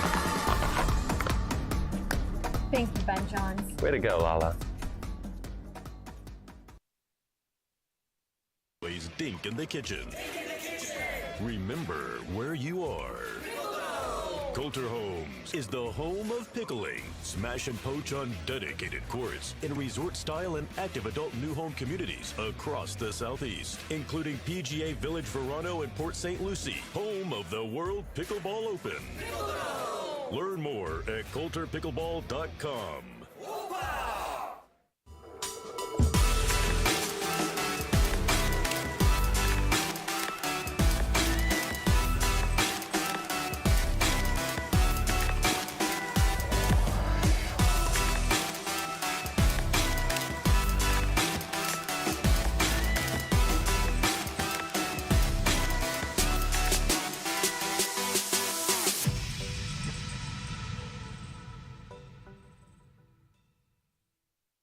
If you like to dink, then Pickleball Magazine has what you're looking for. Our bi-monthly print publication will help you become a better player with instructional tips, drills, and articles from the top teaching pros in the sport. And you'll become a healthier, stronger player with psychological, nutritional, and wellness advice from experts in their fields. Finally, if it's product reviews or the latest news, we have that too.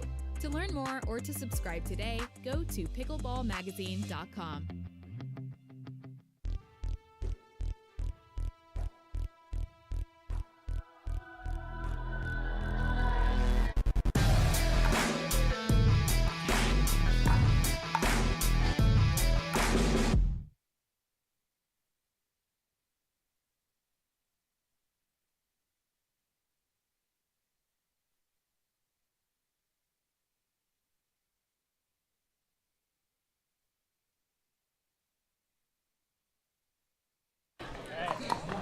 Welcome back, everyone. Lauren McLaughlin and John Davison here at the APP Tour Boca Raton Masters Tournament at Patch Reef Tennis and Pickleball Center.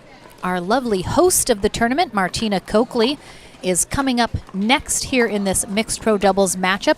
Her and partner Althoff Merchant will be taking on Georgia Johnson and Grant Bond.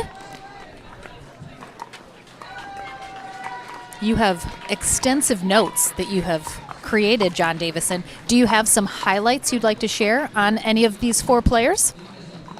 Well, I mean, you just said Martina Coakley is our host for the tournament in the bright pink skirt. She is playing with the always excited Althoff Merchant. I would expect to see a lot of antics. Never a dull match with Althoff on, that's for sure. I don't know if Georgia Johnson and Grant Bond have played together before. I don't think they have. I think this is a first pairing for them. Of course, Georgia Johnson, 15 years old, the younger sister of J.W. Johnson. Grant Bond kind of making his foray into pro pickleball just within the last year. While Coakley a little more seasoned, as is Althoff Merchant.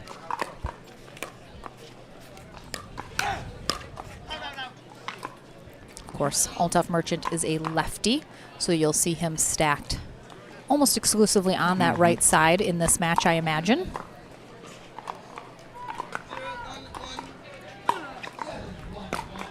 This is a consolation bracket match here in our mixed pro doubles. So this is just one match to 15 to stay alive here in the tournament. Our teams will switch ends at 8.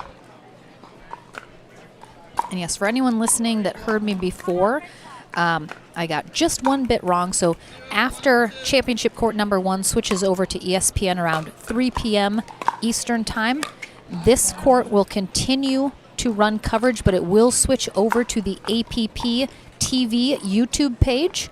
So definitely you will find us there for more continued coverage here on championship court number 2, including our senior pro medal matches.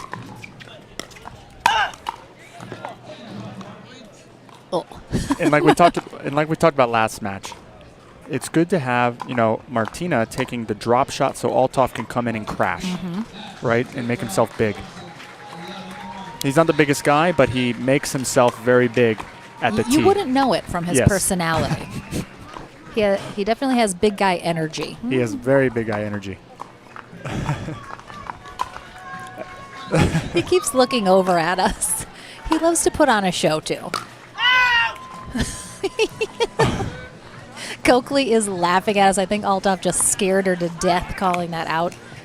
I appreciate, you know, some people, especially about Merchant, you know, they like to kind of poo-poo his antics and, you know, his theatrics on court.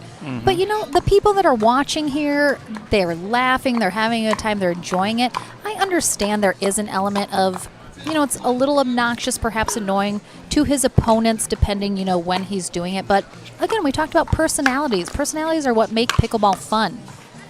And Althoff is nothing if not one of the personalities in pickleball. Right, and I've been on the receiving end of his antics on the court, and he definitely plays into the mental warfare, as well as just trying to be better than you at pickleball. He really uses that intensity to try to get you uncomfortable. Right now, Coakley and Merchant up 3-1-2.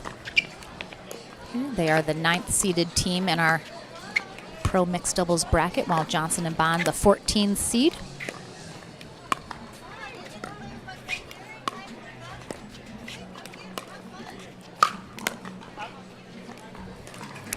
Coakley throws up a lob there, cross court over Georgia Johnson. But we always talk about if you're going to cross court lob someone, it's got to be over their opposite shoulder. So it works best from right to left.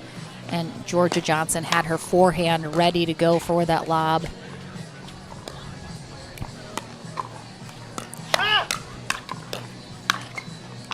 Oh. Martina just let the ball drop a little bit too much, and then by the time she made contact, it was just a little too low. And Bond and Johnson are now on the board. Yeah, only trailing by 1 here in this match to 15. Again, we'll switch ends at 8. That's going to be a little long on that serve from Johnson. You'll notice she has kind of a pinch serve. She spins that ball with her left hand by kind of pinching it that she's been working on. It's a little short there from Coakley on the drop there.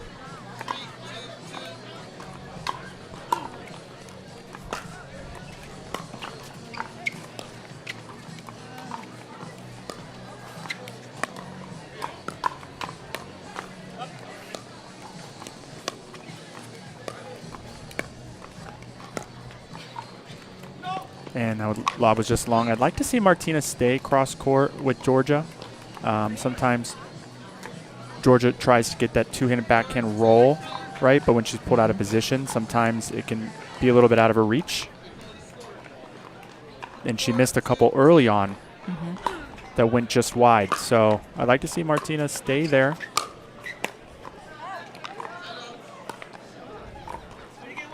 Georgia Johnson definitely very accomplished so far in singles and women's. She's had mixed success in mixed. So I think she's still kind of looking to find the right partner in mixed. Let's kind of continue to excel at that. And her game's maturing very quickly from Absolutely. just a little less than a year ago. She's becoming more and more patient. Whereas even just 6 months ago, she was trying to pull the trigger too early. Absolutely.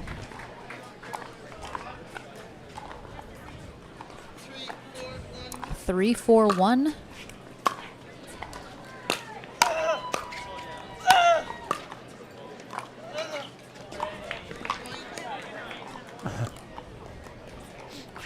See a little bit of a run here from Georgia Johnson and Grant Bond.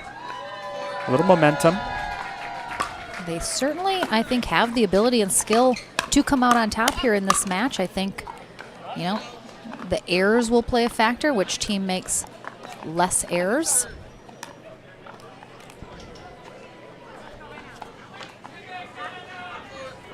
Derek Prince is our USA Pickleball certified ref for this match.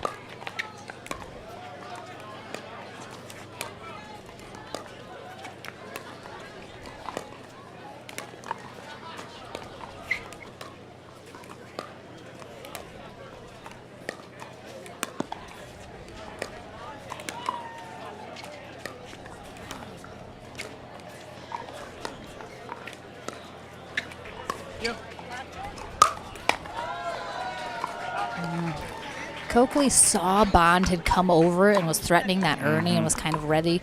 So I think that caused her to throw up that lob. A little short, though. But that was exactly why Bond did that. He was applying the pressure and letting her know, if you hit it towards me here, I'm ready to hit this Ernie. Wow, great drop in by Georgia. I don't think Martina knew that was coming over.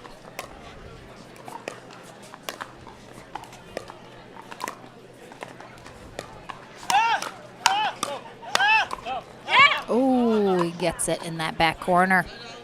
I think we had a couple conflicting calls initially, but gets that back line.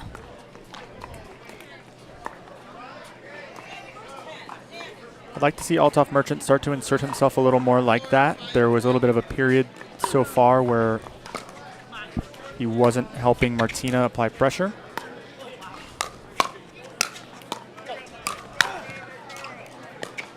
Nice pickup by Coakley in the middle of that rally to stay in it here.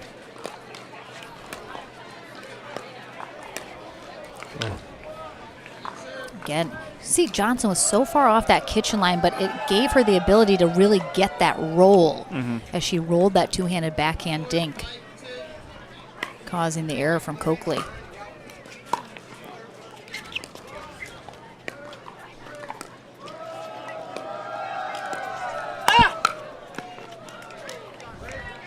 All right, they're doing the wave over on championship court number 1. I love it. We're not in the splash zone. I know. We don't have quite the setup here to be able to do the wave, but I see senior pro phenom Julie Johnson has come over next to us and is watching daughter Georgia Johnson here. I think she'd be happy with her daughter's performance right now. Oh, good effort there from Johnson. That overhead from Merchant.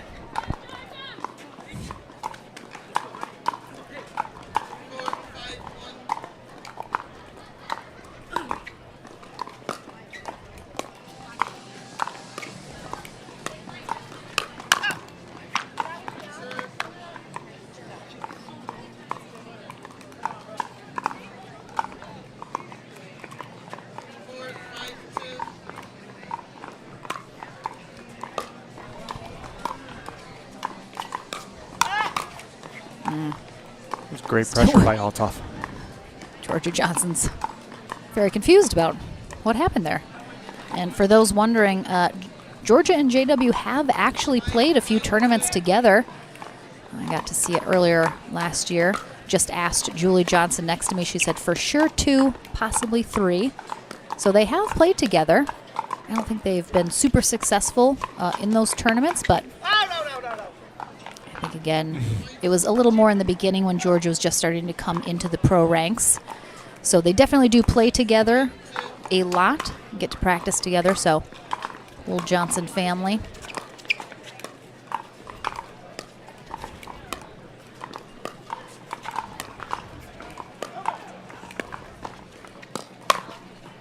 Ooh, nice put away there with that two-handed backhand from Martina Coakley right up the middle. Yeah, and you'll notice Coakley sits on that two-handed backhand, so she's always sitting there ready to hit that counter volley. So that went right into her wheelhouse there, and she executed. Mm-hmm.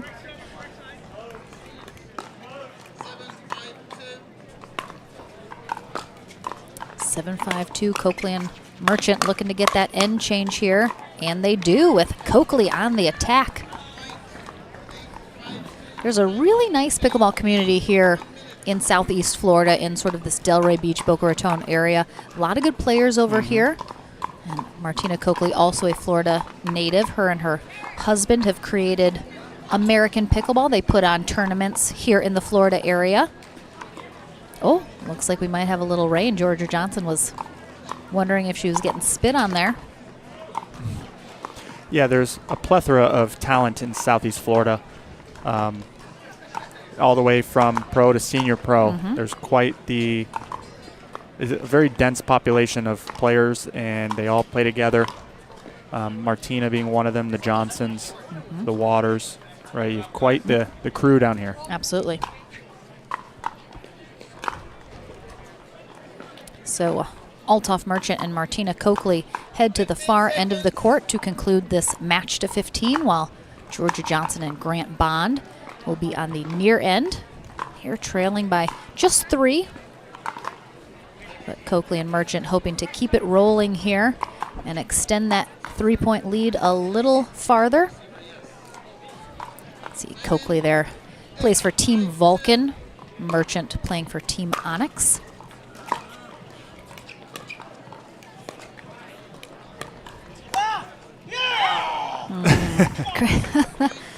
There's the Althoff. Everyone either loves or hates. It's fun to watch from the sidelines when he's doing the hip Exactly. thrusts at you. It's not always the most enjoyable time. On the court. Yes.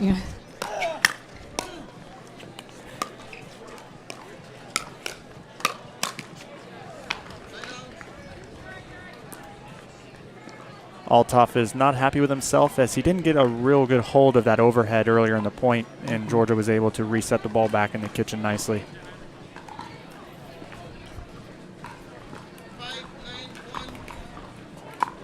Bond almost loses that ball, but gets it back, and he has 10 full seconds to serve, so easily gets that done.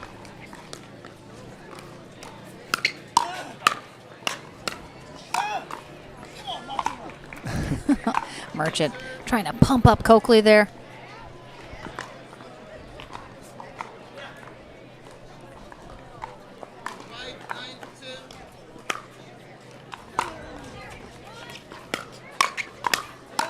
Oh, I love it. Georgia Johnson takes over.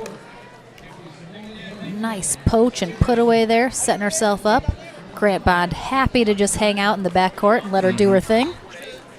That's what you love to see from your partner. I'll let you take over, and I'll sit over here in the corner.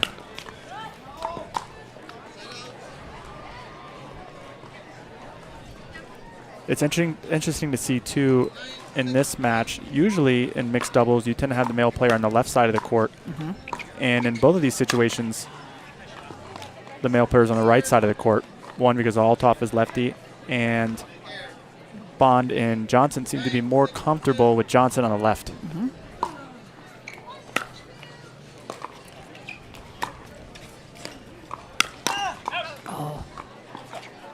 Overextends himself just a little bit, and Merchant Pops that bell up. And as you mentioned, there's something that we see usually, but that doesn't mean it works for everybody.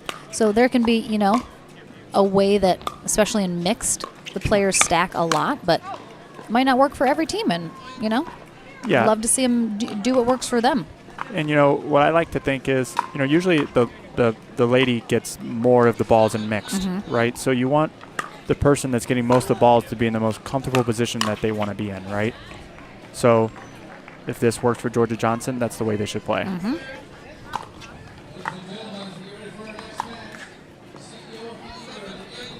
All right, 7-9-2. Johnson and Bond staying in it here.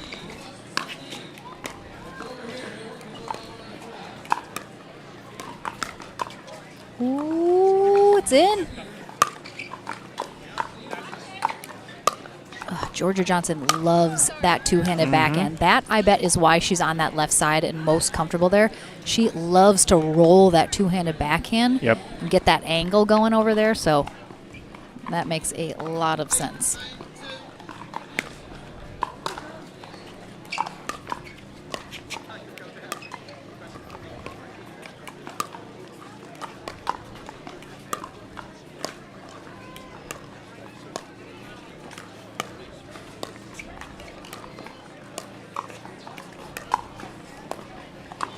I think Coakley was expecting that speed up from Johnson, kind of took a step back and was waiting perhaps for an attack if she felt she left that maybe a little too high. But Johnson just keeps it nice and low and steady. Gets the error from Coakley. Tied at 9s.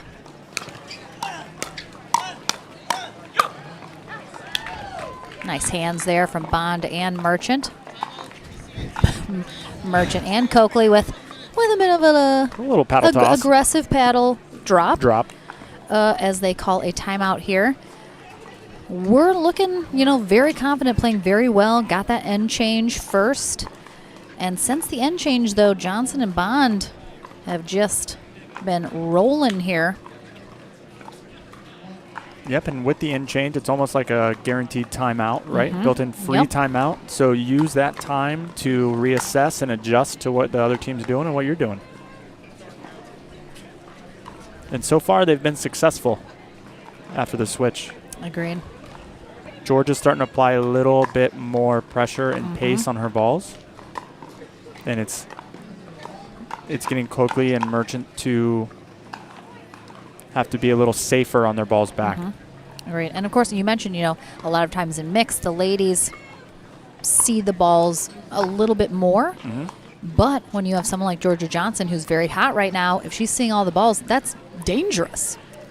I almost wonder if Coakley and Merchant will try and switch it up a little here, get Grant Bond a little bit more involved, kind of make him prove that he can hang as well. Because right now Georgia Johnson's, doing all the heavy lifting for their team, getting the job done, and he is certainly loving letting her do that. So I wonder if Coakley and Merchant, might start getting a little more, equal with the balls between Bond and Johnson.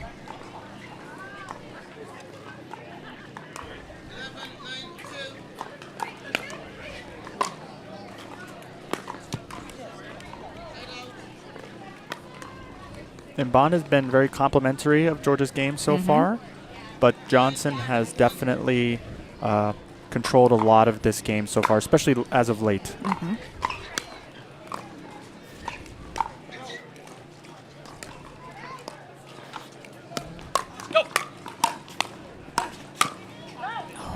And again, you did see them hit the ball a little bit more to Bond during that rally, and it worked out, kind of were able to speed it up, get a pop-up, and now they're back within 1.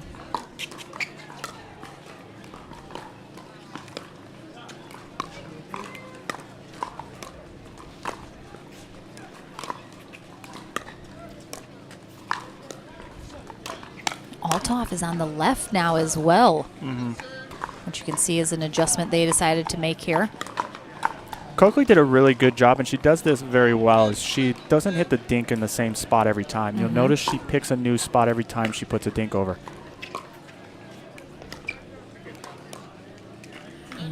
Just a little flat on that one.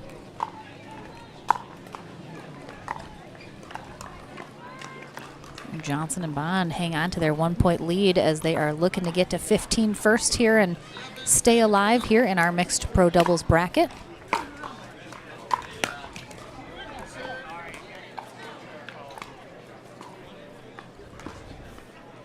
Bond has missed a few of those drives in the back. So it's nice to see him readjust here and drop it in.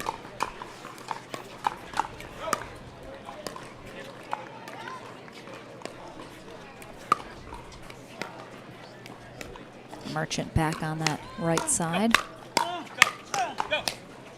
Oh, nice hands from Merchant.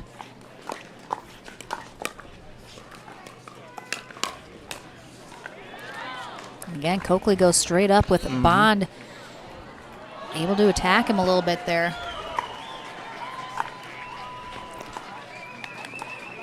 Yeah, she caught him off guard and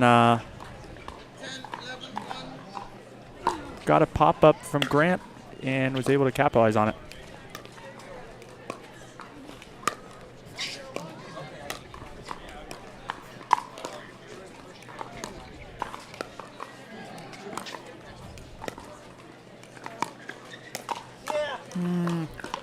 Bond tries to go inside out and take that ball straight up with Coakley. But the unforced error there. We talked before, it can be very hard to transition from that cross-court dink to the straight-up dink and place it really well. So I struggled just a little bit there.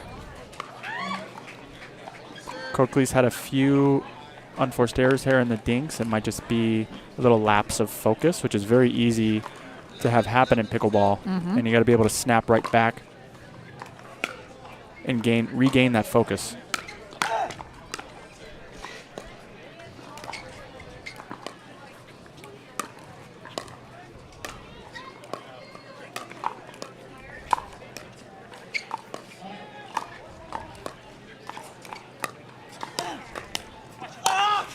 Merchant, he hasn't been too involved lately. I feel like he's been a little quiet here, and that one he comes over, he's able to poach that ball and get the pop-up from Bond to put that away, which was exactly what he was hoping would happen on that exchange. And Coakley and Merchant now retake a 1-point lead.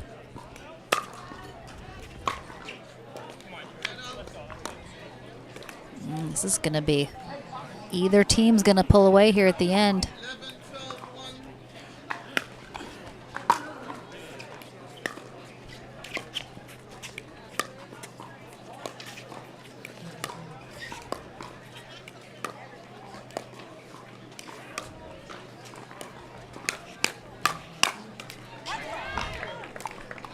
You see how Martina Coakley is dinking a lot to Georgia, some to the right foot, some to the left foot, and then she rolls one over to Bond and is able to create the opportunity for herself. Really short return there from Coakley, sets up Bond, able to drive that next one, force that error from her. Tied up at 12s.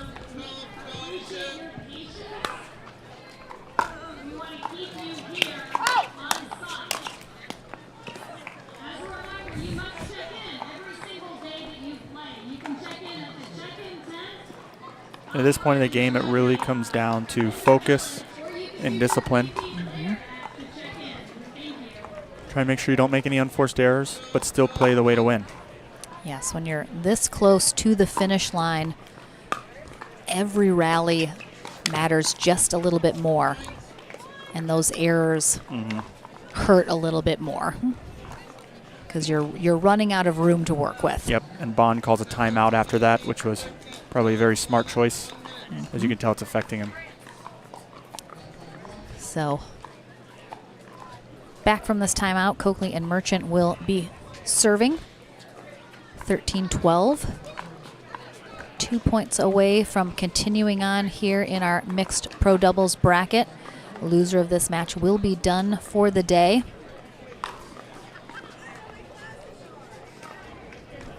You have Lee Whitwell giving some coaching to Bond and Georgia here. And Julie Johnson talking to Georgia as well. So I always love to see pros helping other pros out, you know. They're competitors on the court, but off the court, a lot of these pros, very good friends, know each other well, and they will not hesitate if they see something they think will help to, you know, during a timeout or in between games, come give their advice, give them a little help.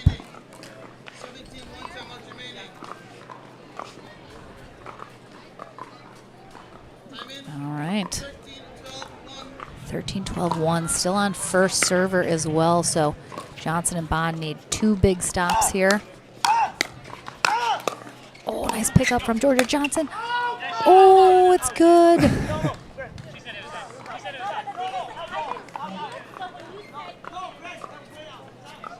Oh. I thought he called it out, but then it landed on the line. But the call is out. It appears Coakley had originally said in, and Merchant said out, but I believe Coakley retracted her statement and also confirmed it was out. A little confusing as everyone was kind of yelling different things, but Georgia Johnson fired up there. Don't hear a lot of big come-ons out of her, but heard one there.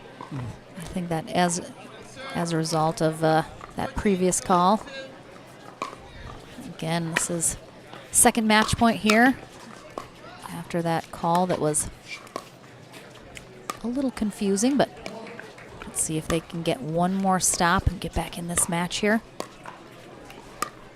I think Coakley might look to change it up and go to Bond here at some point, as we've seen her do. Or Merchant. It was a great setup. It just wasn't there. I think she was kind of setting herself up, and then Merchant kind of came in. And she almost was like, no, I had a thing I was doing. Uh-oh. All right, nice drive there from Bond. And they are within 1 of tying it up here.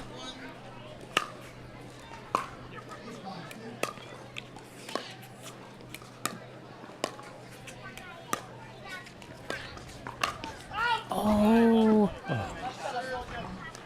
Georgia Johnson. Almost got her with the inside out.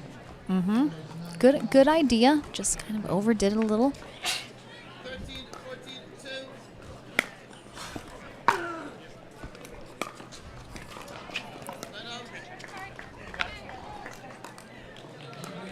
right, 2 more match points here for Merchant and Coakley. Do Johnson and Bond have 2 more stops in them here? Oh.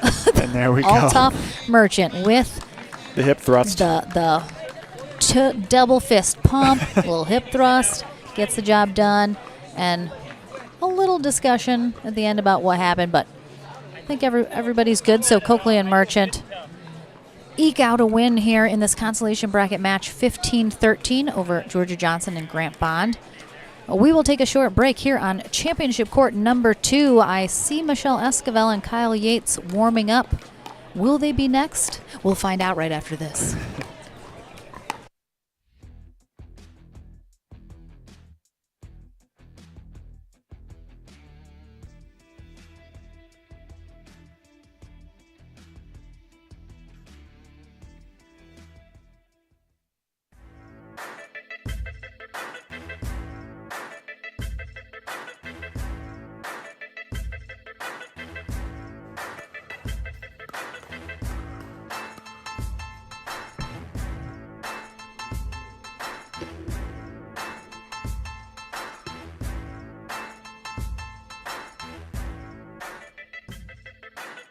New People Pickleball.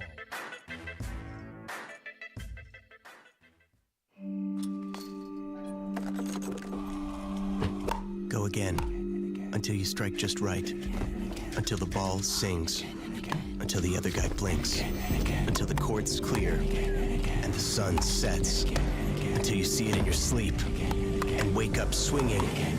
Go again. Till you can't miss, until you can't lose.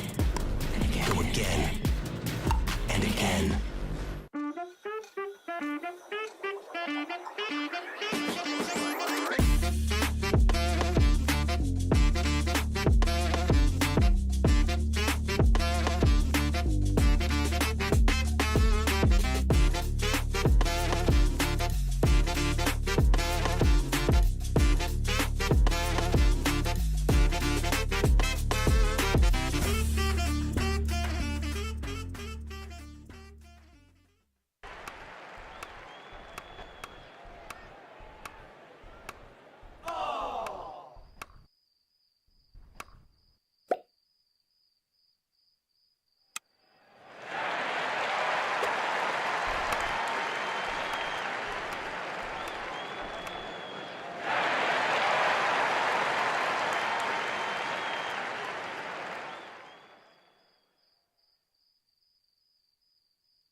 Ben Johns, and I'm here to tell you why the pros prefer the Franklin X40 Pickleball. I really like the durability. It's pretty rare that I crack one of these.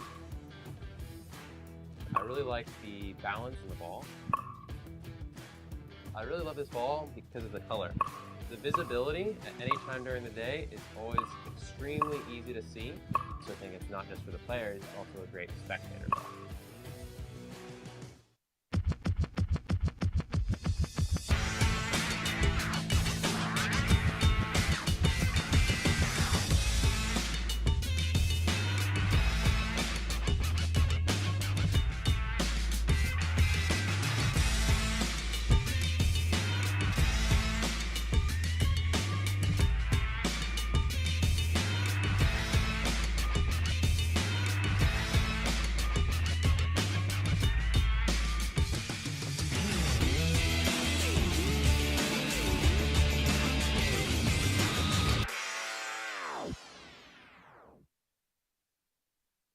For over 40 years, Papico Sports Surfaces has been providing expert service and supplies for any court surface, from resurfacing to building from the ground up. The growth of pickleball is doubling every year. Court equipment for private residences, court seating, and court maintenance from tennis, basketball, tracks, and now pickleball. We're actually doing indoor, private, public facilities. There's really no limit to what people are converting now. Official court surface of the APP Delray Beach Pickleball Open. PapicoSportsSurfaces.com.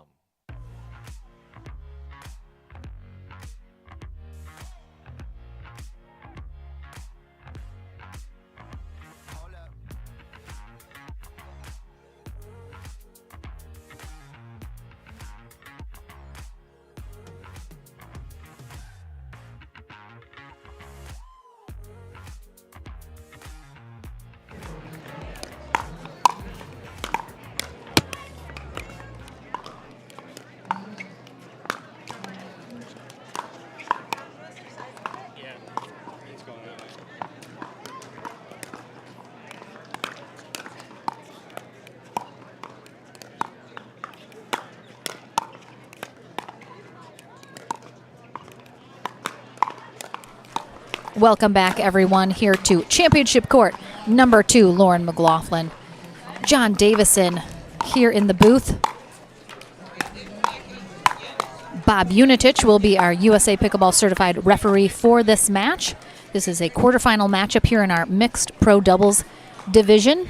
Again, we had a bit of a rain delay this morning, so we're running a little behind in our bracket, but hoping right now the sky's looking a little gray, but so far we've been dry since this morning. Knock on wood. We have a very exciting match here next. We have Lee Whitwell and J.W. Johnson on the far end, Michelle Esquivel and Kyle Yates on the near end.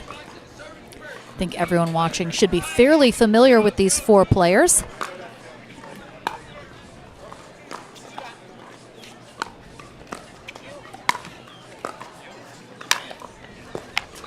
Yeah, we have 3 big personalities on this court.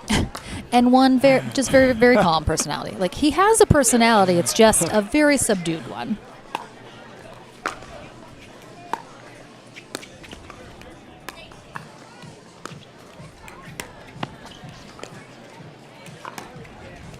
Actually, all Florida pros here as well.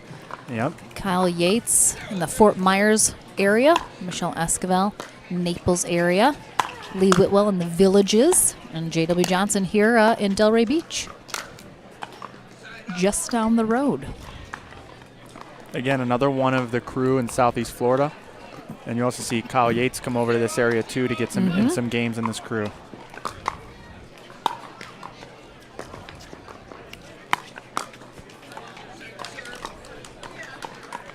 And you always talk, and I'm sure you know, you're from Florida as well. The playing conditions in Florida are very different than most other places in the country. You have the humidity, you have, the heat, the different ups and downs of that. So I think a lot of players that are not from Florida, when they come to Florida, it's a bit of an adjustment. Right, and it's not just the temperature, it's also the way the ball travels too. So the ball the way the ball plays in South Florida, it's much softer, it's slower than if you go to, somewhere on the West Coast or somewhere higher altitude and the air is a little thinner, where the ball travels faster out there. the ball travels slow, and it also makes the points a little bit longer down here. Mm-hmm. All right, 3-0-2, Whitwell and Johnson up early here in game one.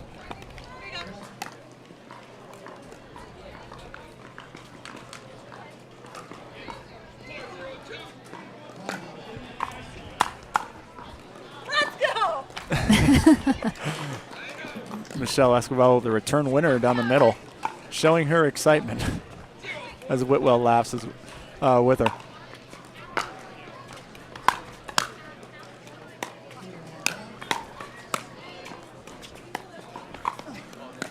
Oh, good support. J.W. Johnson smiling during that point after he had to help Lee Whitwell as she missed that Ernie.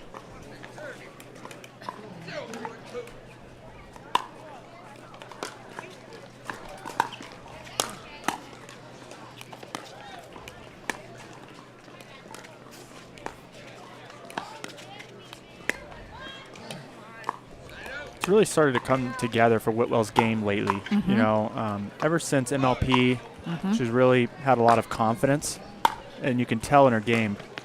Everything's really coming together, and she's playing very solid.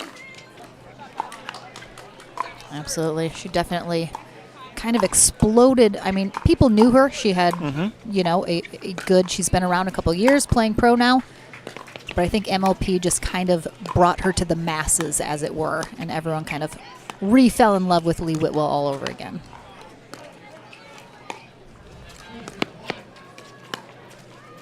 Ooh, that's going to go long as Kyle Yates splits the middle, sees that hole just a little too much.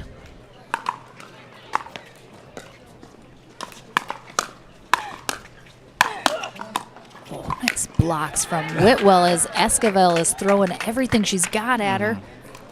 Lee Whitwell is a brick wall. Everything you throw at her, it is coming back, and it's coming back with a very nice, solid volley.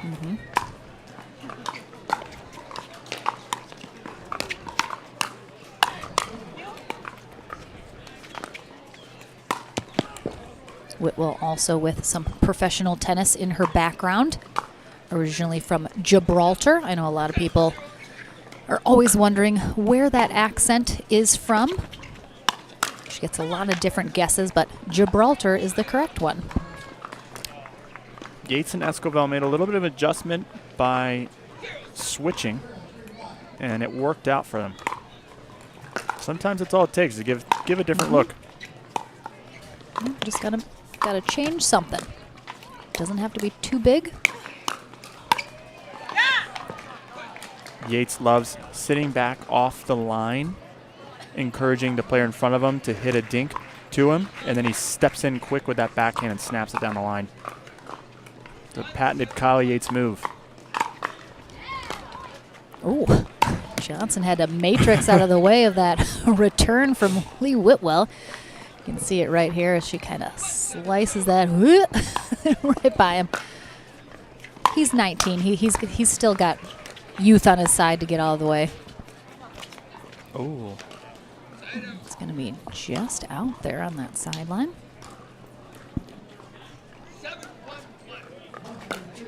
Seven, 1-1. Whitwell and Johnson still up big here in game one. A little slice volley there from Whitwell, just a little too low.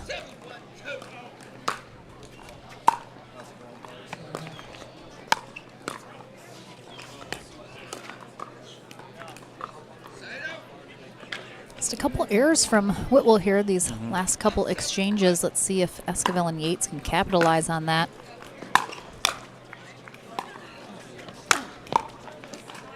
Yeah, Lee Whitwell took a big, deep breath before that point to kind of recalibrate herself.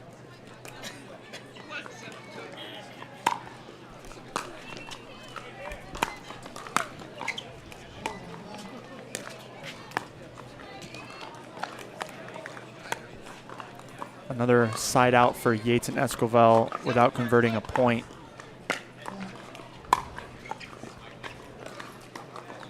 And it's tough to win games like that when you can't score points, Lauren.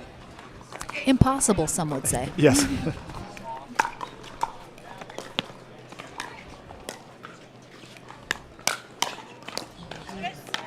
As we mentioned earlier, if only style points were part of this, then, Right. you know, some teams might have a little more luck. 8-1-2.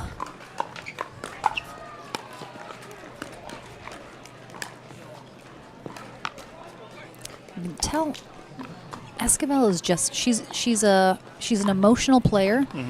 She can get down on herself, and you can see she's very frustrated right now. Nothing's working for her, and it can be so hard to stay engaged and motivated when you just feel like nothing works. Everything you try isn't working. Yates, I think, kind of sensed that in that last point, and he kind of took over.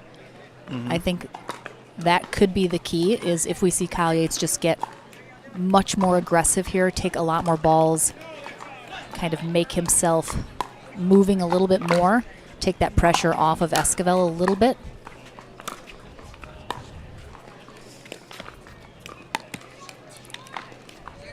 Kyle just trying to make something out of nothing there. But yeah, on the other side of the coin, Michelle being more of an emotional player, when she starts hitting some shots.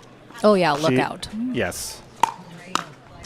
She gets hot, so.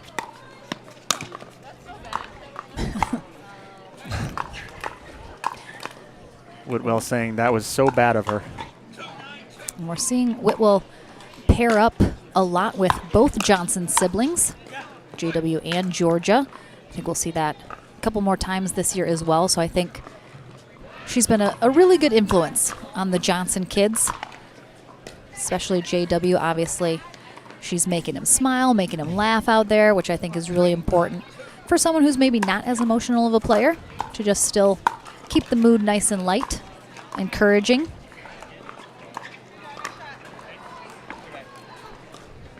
They're finally able to get a couple points when they had the ball there. And we'll see if they can hold Johnson and Whitwell to 9 to keep them in the game.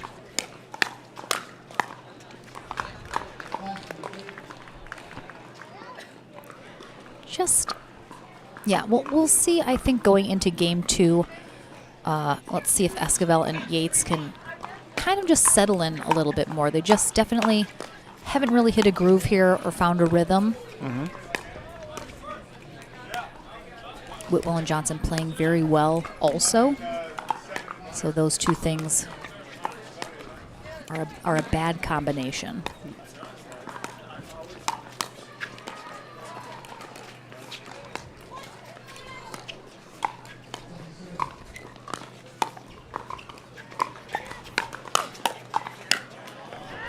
Nice hands from Whitwell and Johnson to finish out that game as Yates tries to speed it up.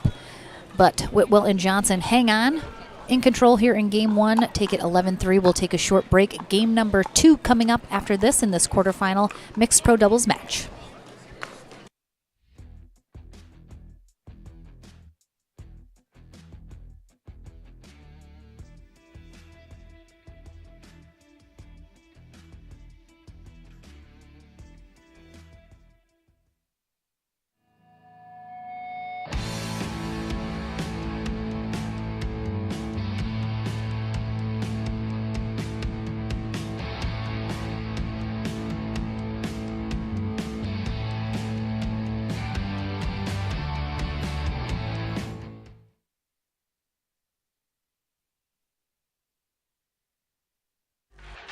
The HD5 is the green of ivy.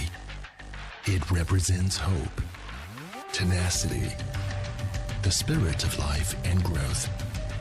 It also reminds us of the Ivy League. The HD5 features a good rotation, an excellent sweet spot, thicker core, and super power.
Welcome back here to Championship Court number 2 here in our live streaming coverage of the APP Boca Raton Masters Tournament, our concluding tournament for our 2021 season.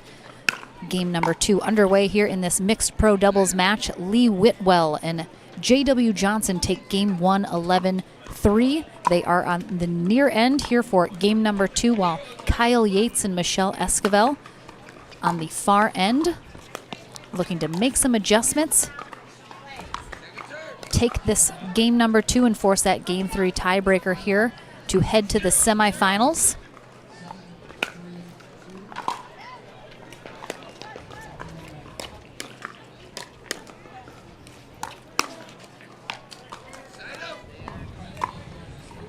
Kyle really disguised that well. It looked like he was going behind JW and then held it to the last minute before throwing it in the middle.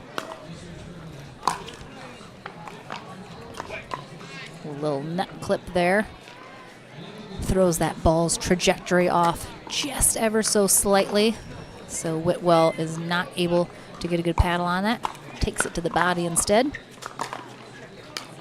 Really deep return there from J.W. Johnson, but a ball from our senior pro men's doubles match going on next door. Bounces up over that net. And we will replay.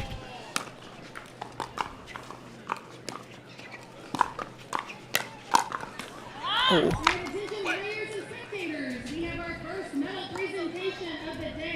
I don't think they're ready for Kyle to step in like that, and that's what Kyle loves to do. He kind of hangs back a little and then explodes and can catch off his opponents by surprise.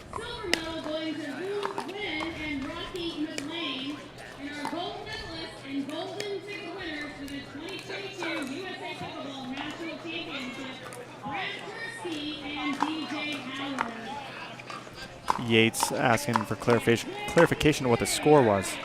I think he misheard Bob Unitich, our referee.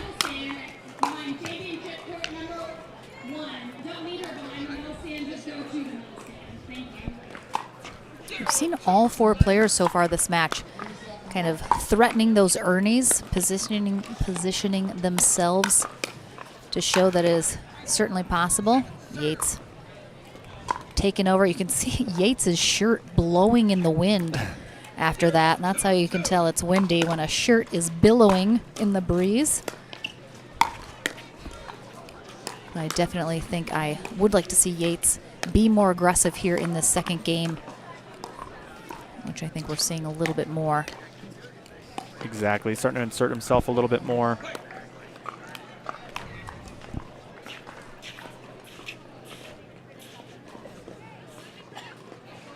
Oh, it looks like there's a little bit of sprinkles out on the court as JW and Lee Whitwell are checking for grip. Oh, it looks like it's starting to rain. I love that drop in and then charge from JW. All right, looks like we're gonna stop play here as we're starting to get that rain that was threatening in the area. It looks like it's getting a little sprinkling here, so we are going to take a break and then we'll be on a rain delay, unfortunately, hopefully for not too long, but stay tuned. We'll be back to this match as soon as we can once we get some dry weather in the area. Don't go anywhere. Just leave us on in the background. It'll be fine. We'll be back shortly.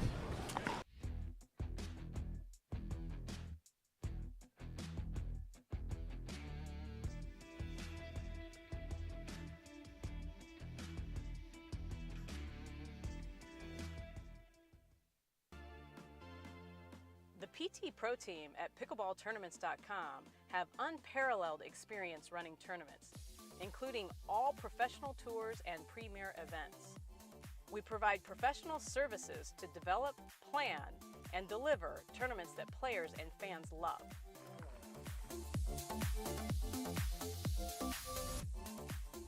Pickleballtournaments.com, powering pickleball tournaments worldwide.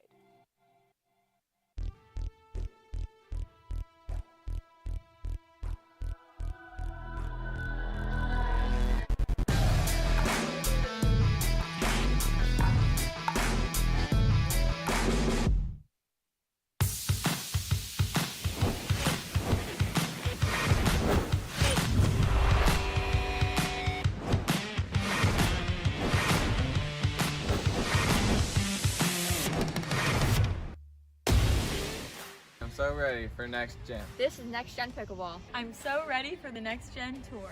Super excited about next gen. I can't wait for the APP Next Gen Tour. I'm super excited for next gen.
You ready, La? I'm ready, Ben. Let's do this.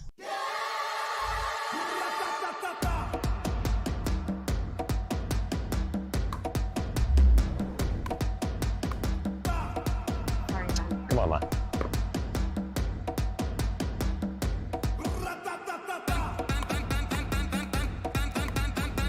What's going on, Lala? I don't know what's happening today, Ben. What is this? It's my paddle. This paddle is the answer. A Ben Johns custom paddle by Franklin? For me? Yeah, let's crush it.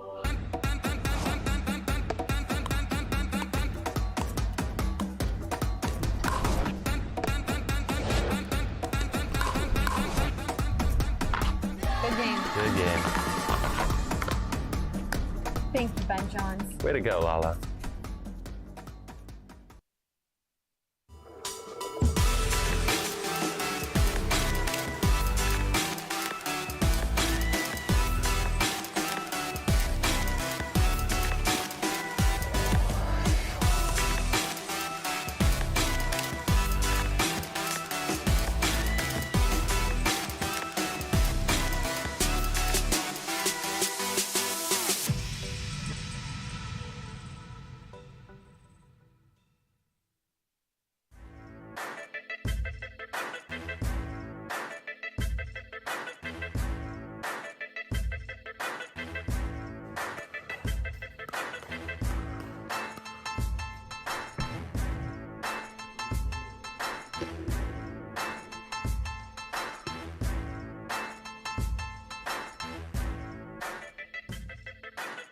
New People Pickleball.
We're just about back. Everyone, we're uncumbering our cameras, getting ready to go here as our players are getting ready. So stay tuned. We'll be back momentarily.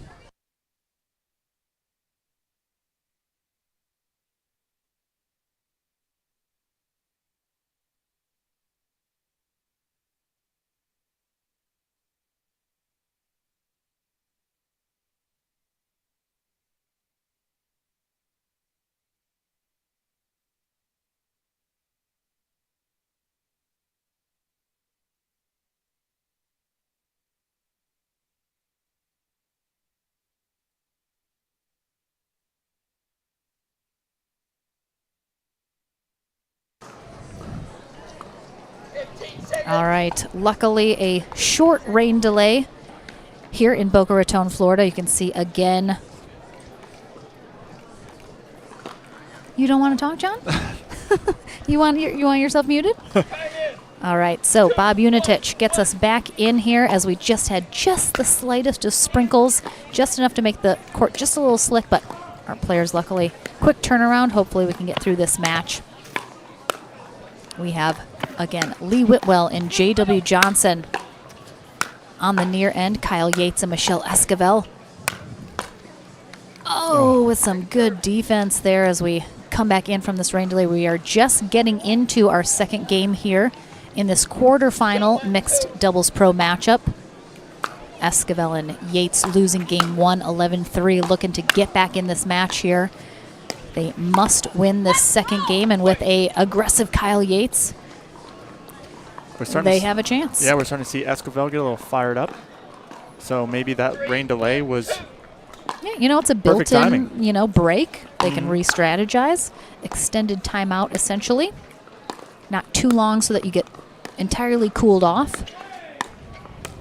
The temperature is dropping, though, here, speaking of cooling off, as this front's kind of moving through. You can see that breeze still blowing. A little cooler temperature. It's going to make that ball maybe travel just a little bit quicker, but as you mentioned, usually a little slower here in the warm, humid South Florida conditions.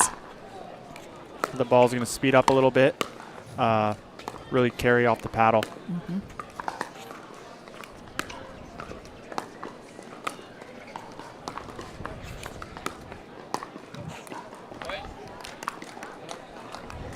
Just a little unforced error there from Esquivel, leaving that dink short. And again, that breeze picking up, that is going to affect the ball here for sure. Kind of moving in all different directions, not being very consistent though. Oh, quick hands from the 19-year-old J.W. Johnson. JW has some of the best hands in the game right now. Already one of the top pros in his very short time here playing professional pickleball. And his hands are so quick, too, because one, he's got good anticipation, but the other, his swings are very compact. Right, he doesn't take very big swings.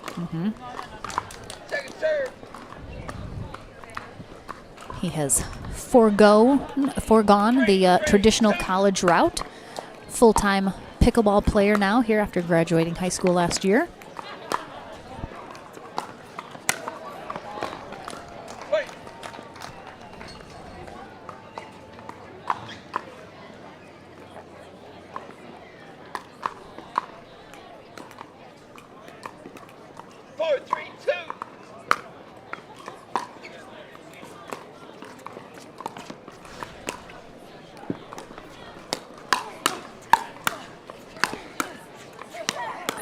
Whitwell.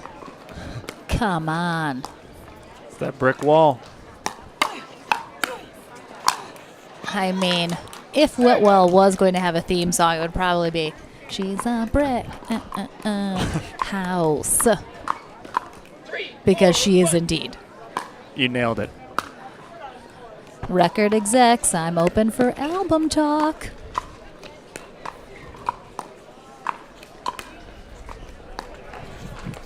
Wind is really swirling right now on the court.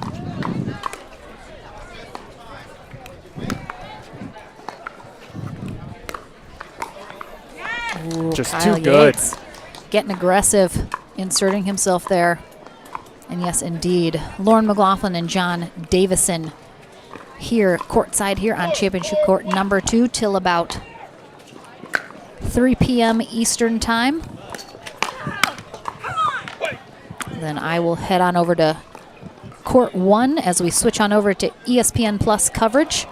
And then this court will switch over to the APP TV YouTube page as John Davison brings you guys continued coverage of the rest of our day here on CC2.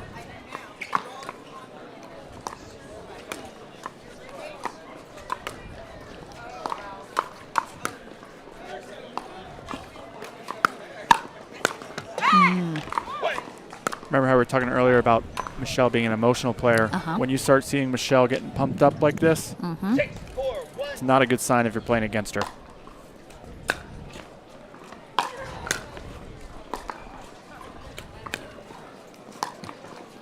She goes for that speed up down the sideline behind JW Johnson. Just leaves it a little low. 6-4-2.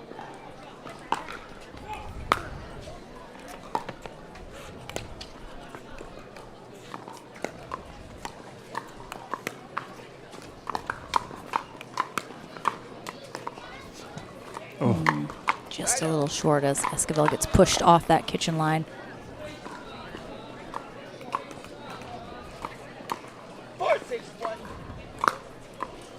4-6-1 here in game 2.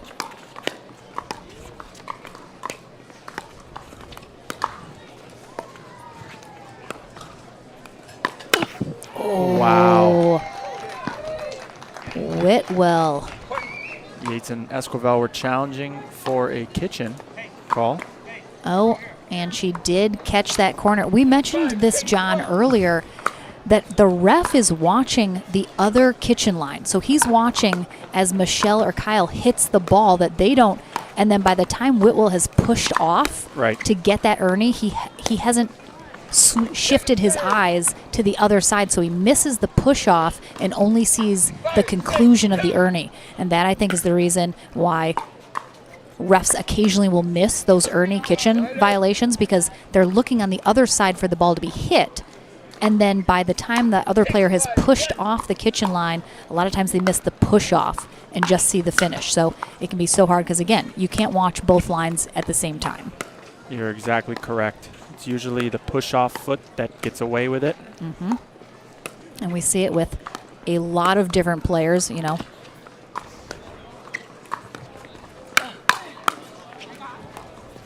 Whitwell looking for that Ernie again, though. She's giving JW the room to come over in the middle as she starts inching towards that corner. It's forcing Michelle to play more to JW because she doesn't want Lee Whitwell hitting the Ernie on her.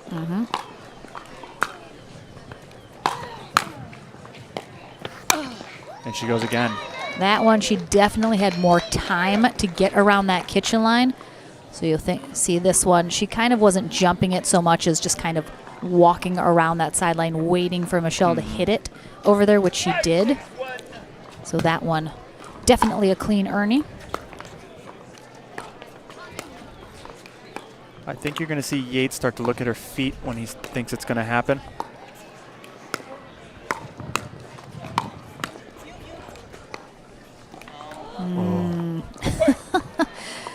Yates looks to the sky because pretty sure the wind is what he's going to blame on that shot going wide, which it is a factor, that's for sure. I think he changed his mind last second and it forced an error. Oh, nice shot from Michelle Esquivel from that baseline. Yep, Yates complaining about the wind right now. It's always something, John. So it's always something. 7-6-1. 7-6-1, Whitwell and Johnson have regained a 1-point lead, but nice spot there, right at Johnson's feet. Yeah, he caught Johnson running up without a split step, and Johnson just couldn't get low enough.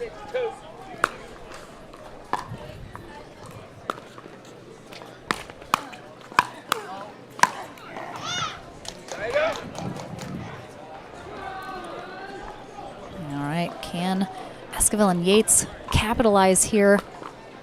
Get a little momentum back there. Definitely. They're bringing a lot more intensity. Yep. Which is what they need.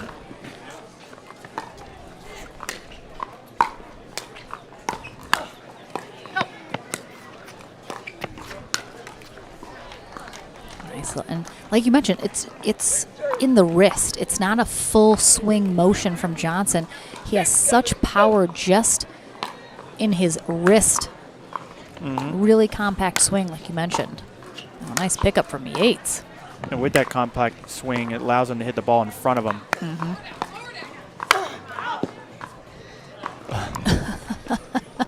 Whitwell.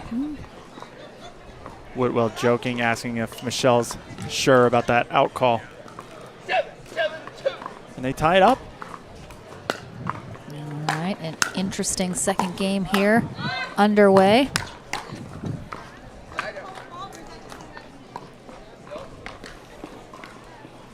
Esquivel upset about something. I'm not sure what. Couldn't make out what she was. Something about a call.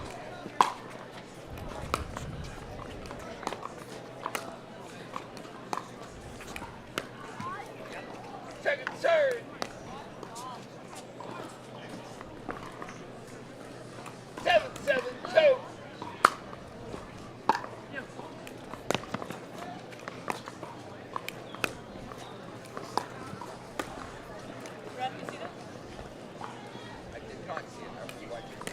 All right, that ball is called wide there from Esquivel. Whitwell asked the ref if he saw something. I didn't see. I think she was asking if he saw that call. Okay. And whether or not he can confirm that he was not watching that far line. So could not overrule. Ooh, J.W. Johnson. Speeding up a JW from the transition zone is not always the best strategy.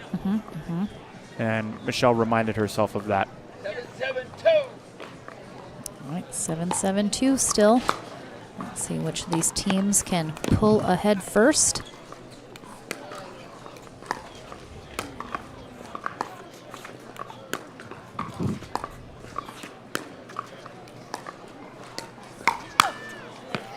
Wow. Whitwell says not today.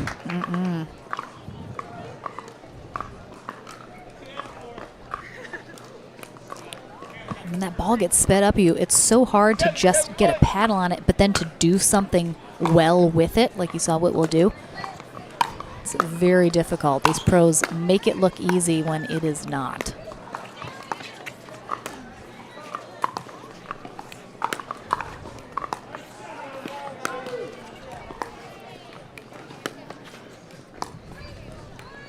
Lee Whitwell likes this pattern of play right here. She loves sitting this cross-court dink backhand. Dinking with Michelle Cross. She can stay there all day long. 8-7-1. And they take the lead back here as the second game is drawing near to its conclusion. Whitwell goes for that ATP, and we hear a nice pong off the post instead. Looks like she didn't quite have a wide enough ball there to get around that post. Michelle Esquivel this time with the quick hands as J.W. Johnson poaches that first ball. But she is ready and waiting, puts that ball right in the open court that he left behind. 7-8-1.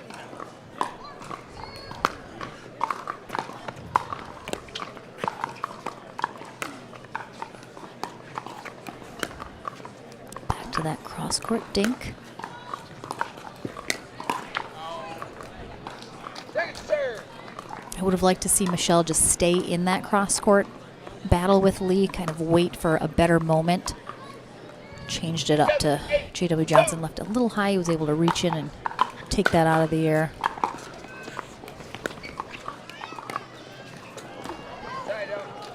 You can see Esquivel. You'll always know by her body language how she is feeling about something. Yep. She wears her heart on her sleeve.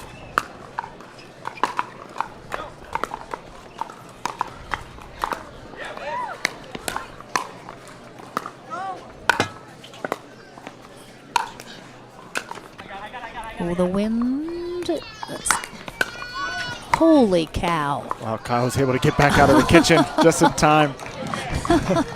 Wow, that came back. He wasn't expecting it. You could see him. He Yep. barely.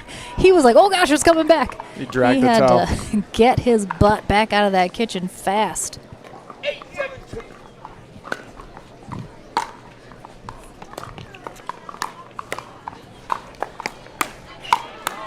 Oh, that was going out, but Whitwell can't get out of the way, so she's got to play it. Oh. Oh, Kyle's.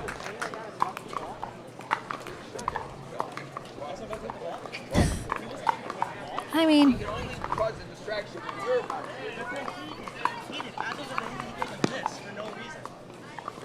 Oh. I Yates is complaining about a hindrance on Johnson. which I don't think happened. He's saying that J.W. Johnson swung his paddle for no reason, but I think he went for this ball. He went for the ball, and then Whitwell got it, and then he did a little stutter step. He didn't, wildly swing his paddle. I think.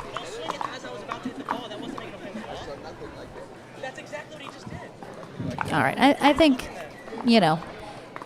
Kyle Yates being Kyle Yates here maybe, but Bob Unitich has none of it. There is no such hindrance call, and Yates is going to have to let that go, and you're going to see him get crazy on that next point, which he did.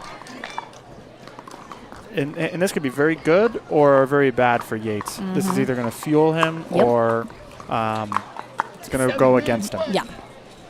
And, even if it fuels him, that doesn't mean he will play the correct shots, because he's so amped up right now that he's going to try and force some things maybe that he shouldn't, and he needs to settle down. I honestly think we should have seen a timeout call there from them to give him time to cool off. We'll see how it plays out. I was surprised we didn't see a timeout there, but Yates is a gamer. He's going to let it fuel him.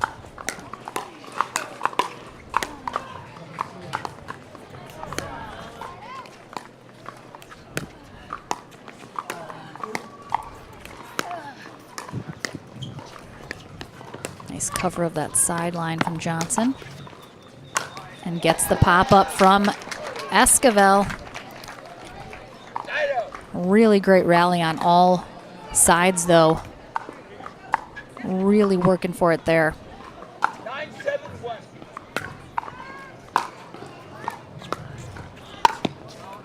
That's going to be long as Yates goes for the Ernie. And again, I think we're seeing it. He's a little amped up. He's stubbornly not calling a timeout here because he just wants to, stay super engaged here, but he's rushing things a little. Whitwell stares down her partner, J.W. Johnson. Can't believe he left her out to dry like that for a overhead for Michelle Esquivel. But this is a match point again here for Johnson and Whitwell. And we haven't seen too many errors from Whitwell there on that backhand cross-court dink. Well, yep, it was match point. Adds a little bit of extra pressure. 7-10-1. That was a big hold for Yates and Esquivel. Yates is still frustrated. He's still, chattering out there.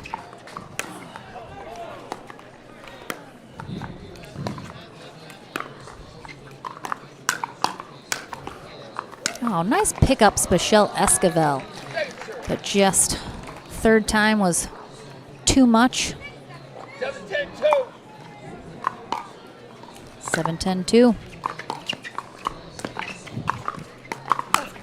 Oh, again, that ball's going long for sure, but Whitwell plays it, and we always like to say, if you're going to play an out ball, make sure it's a winner. And she made sure of it, didn't she? 2 more match points here for Lee Whitwell and J.W. Johnson. Oh. Point game match. Yates is Okay. back up. 11-7. How come every single time we're serving and wait forever to let them get ready, and every time we're serving, God, we're Kyle- not even ready. I'm not even turned around close enough. Yes, it is. Yes, it is. Yes, it is. Yates. So the conclusion of the match is the culmination of Kyle Yates.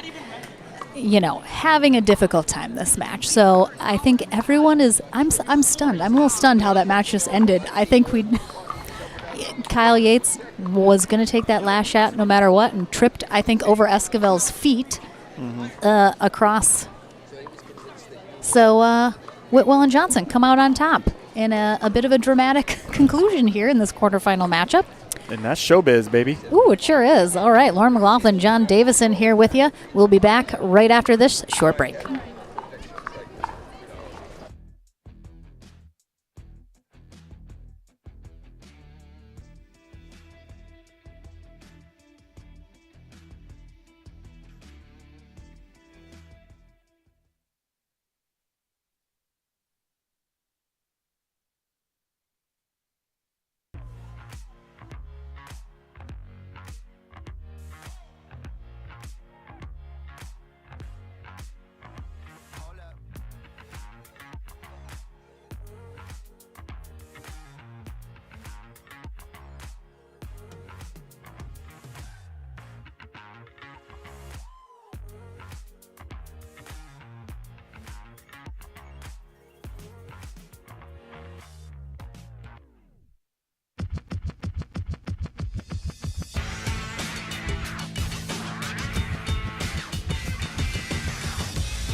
Go again, until you strike just right, until the ball sings, until the other guy blinks, until the court's clear, and the sun sets, until you see it in your sleep, and wake up swinging. Go again. Till you can't miss, until you can't lose. Go again, and again. I will dig deep. I will crush this game. Athletes know nutrition drives performance. I will not slow down. Superior Lab supplements help you power up and recover faster. I will never surrender. Superior Labs is a proud sponsor of USA Pickleball.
Ben Johns, and I'm here to tell you why the pros prefer the Franklin X40 Pickleball. I really like the durability. It's pretty rare that I crack one of these. I really like the balance in the ball. I really love this ball because of the color. The visibility at any time during the day is always extremely easy to see. So I think it's not just for the players, it's also a great spectator ball.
All right, quick update, everyone. Lauren McLaughlin and John Davison here on Championship Court number 2 at the APP Tour Boca Raton Masters Tournament.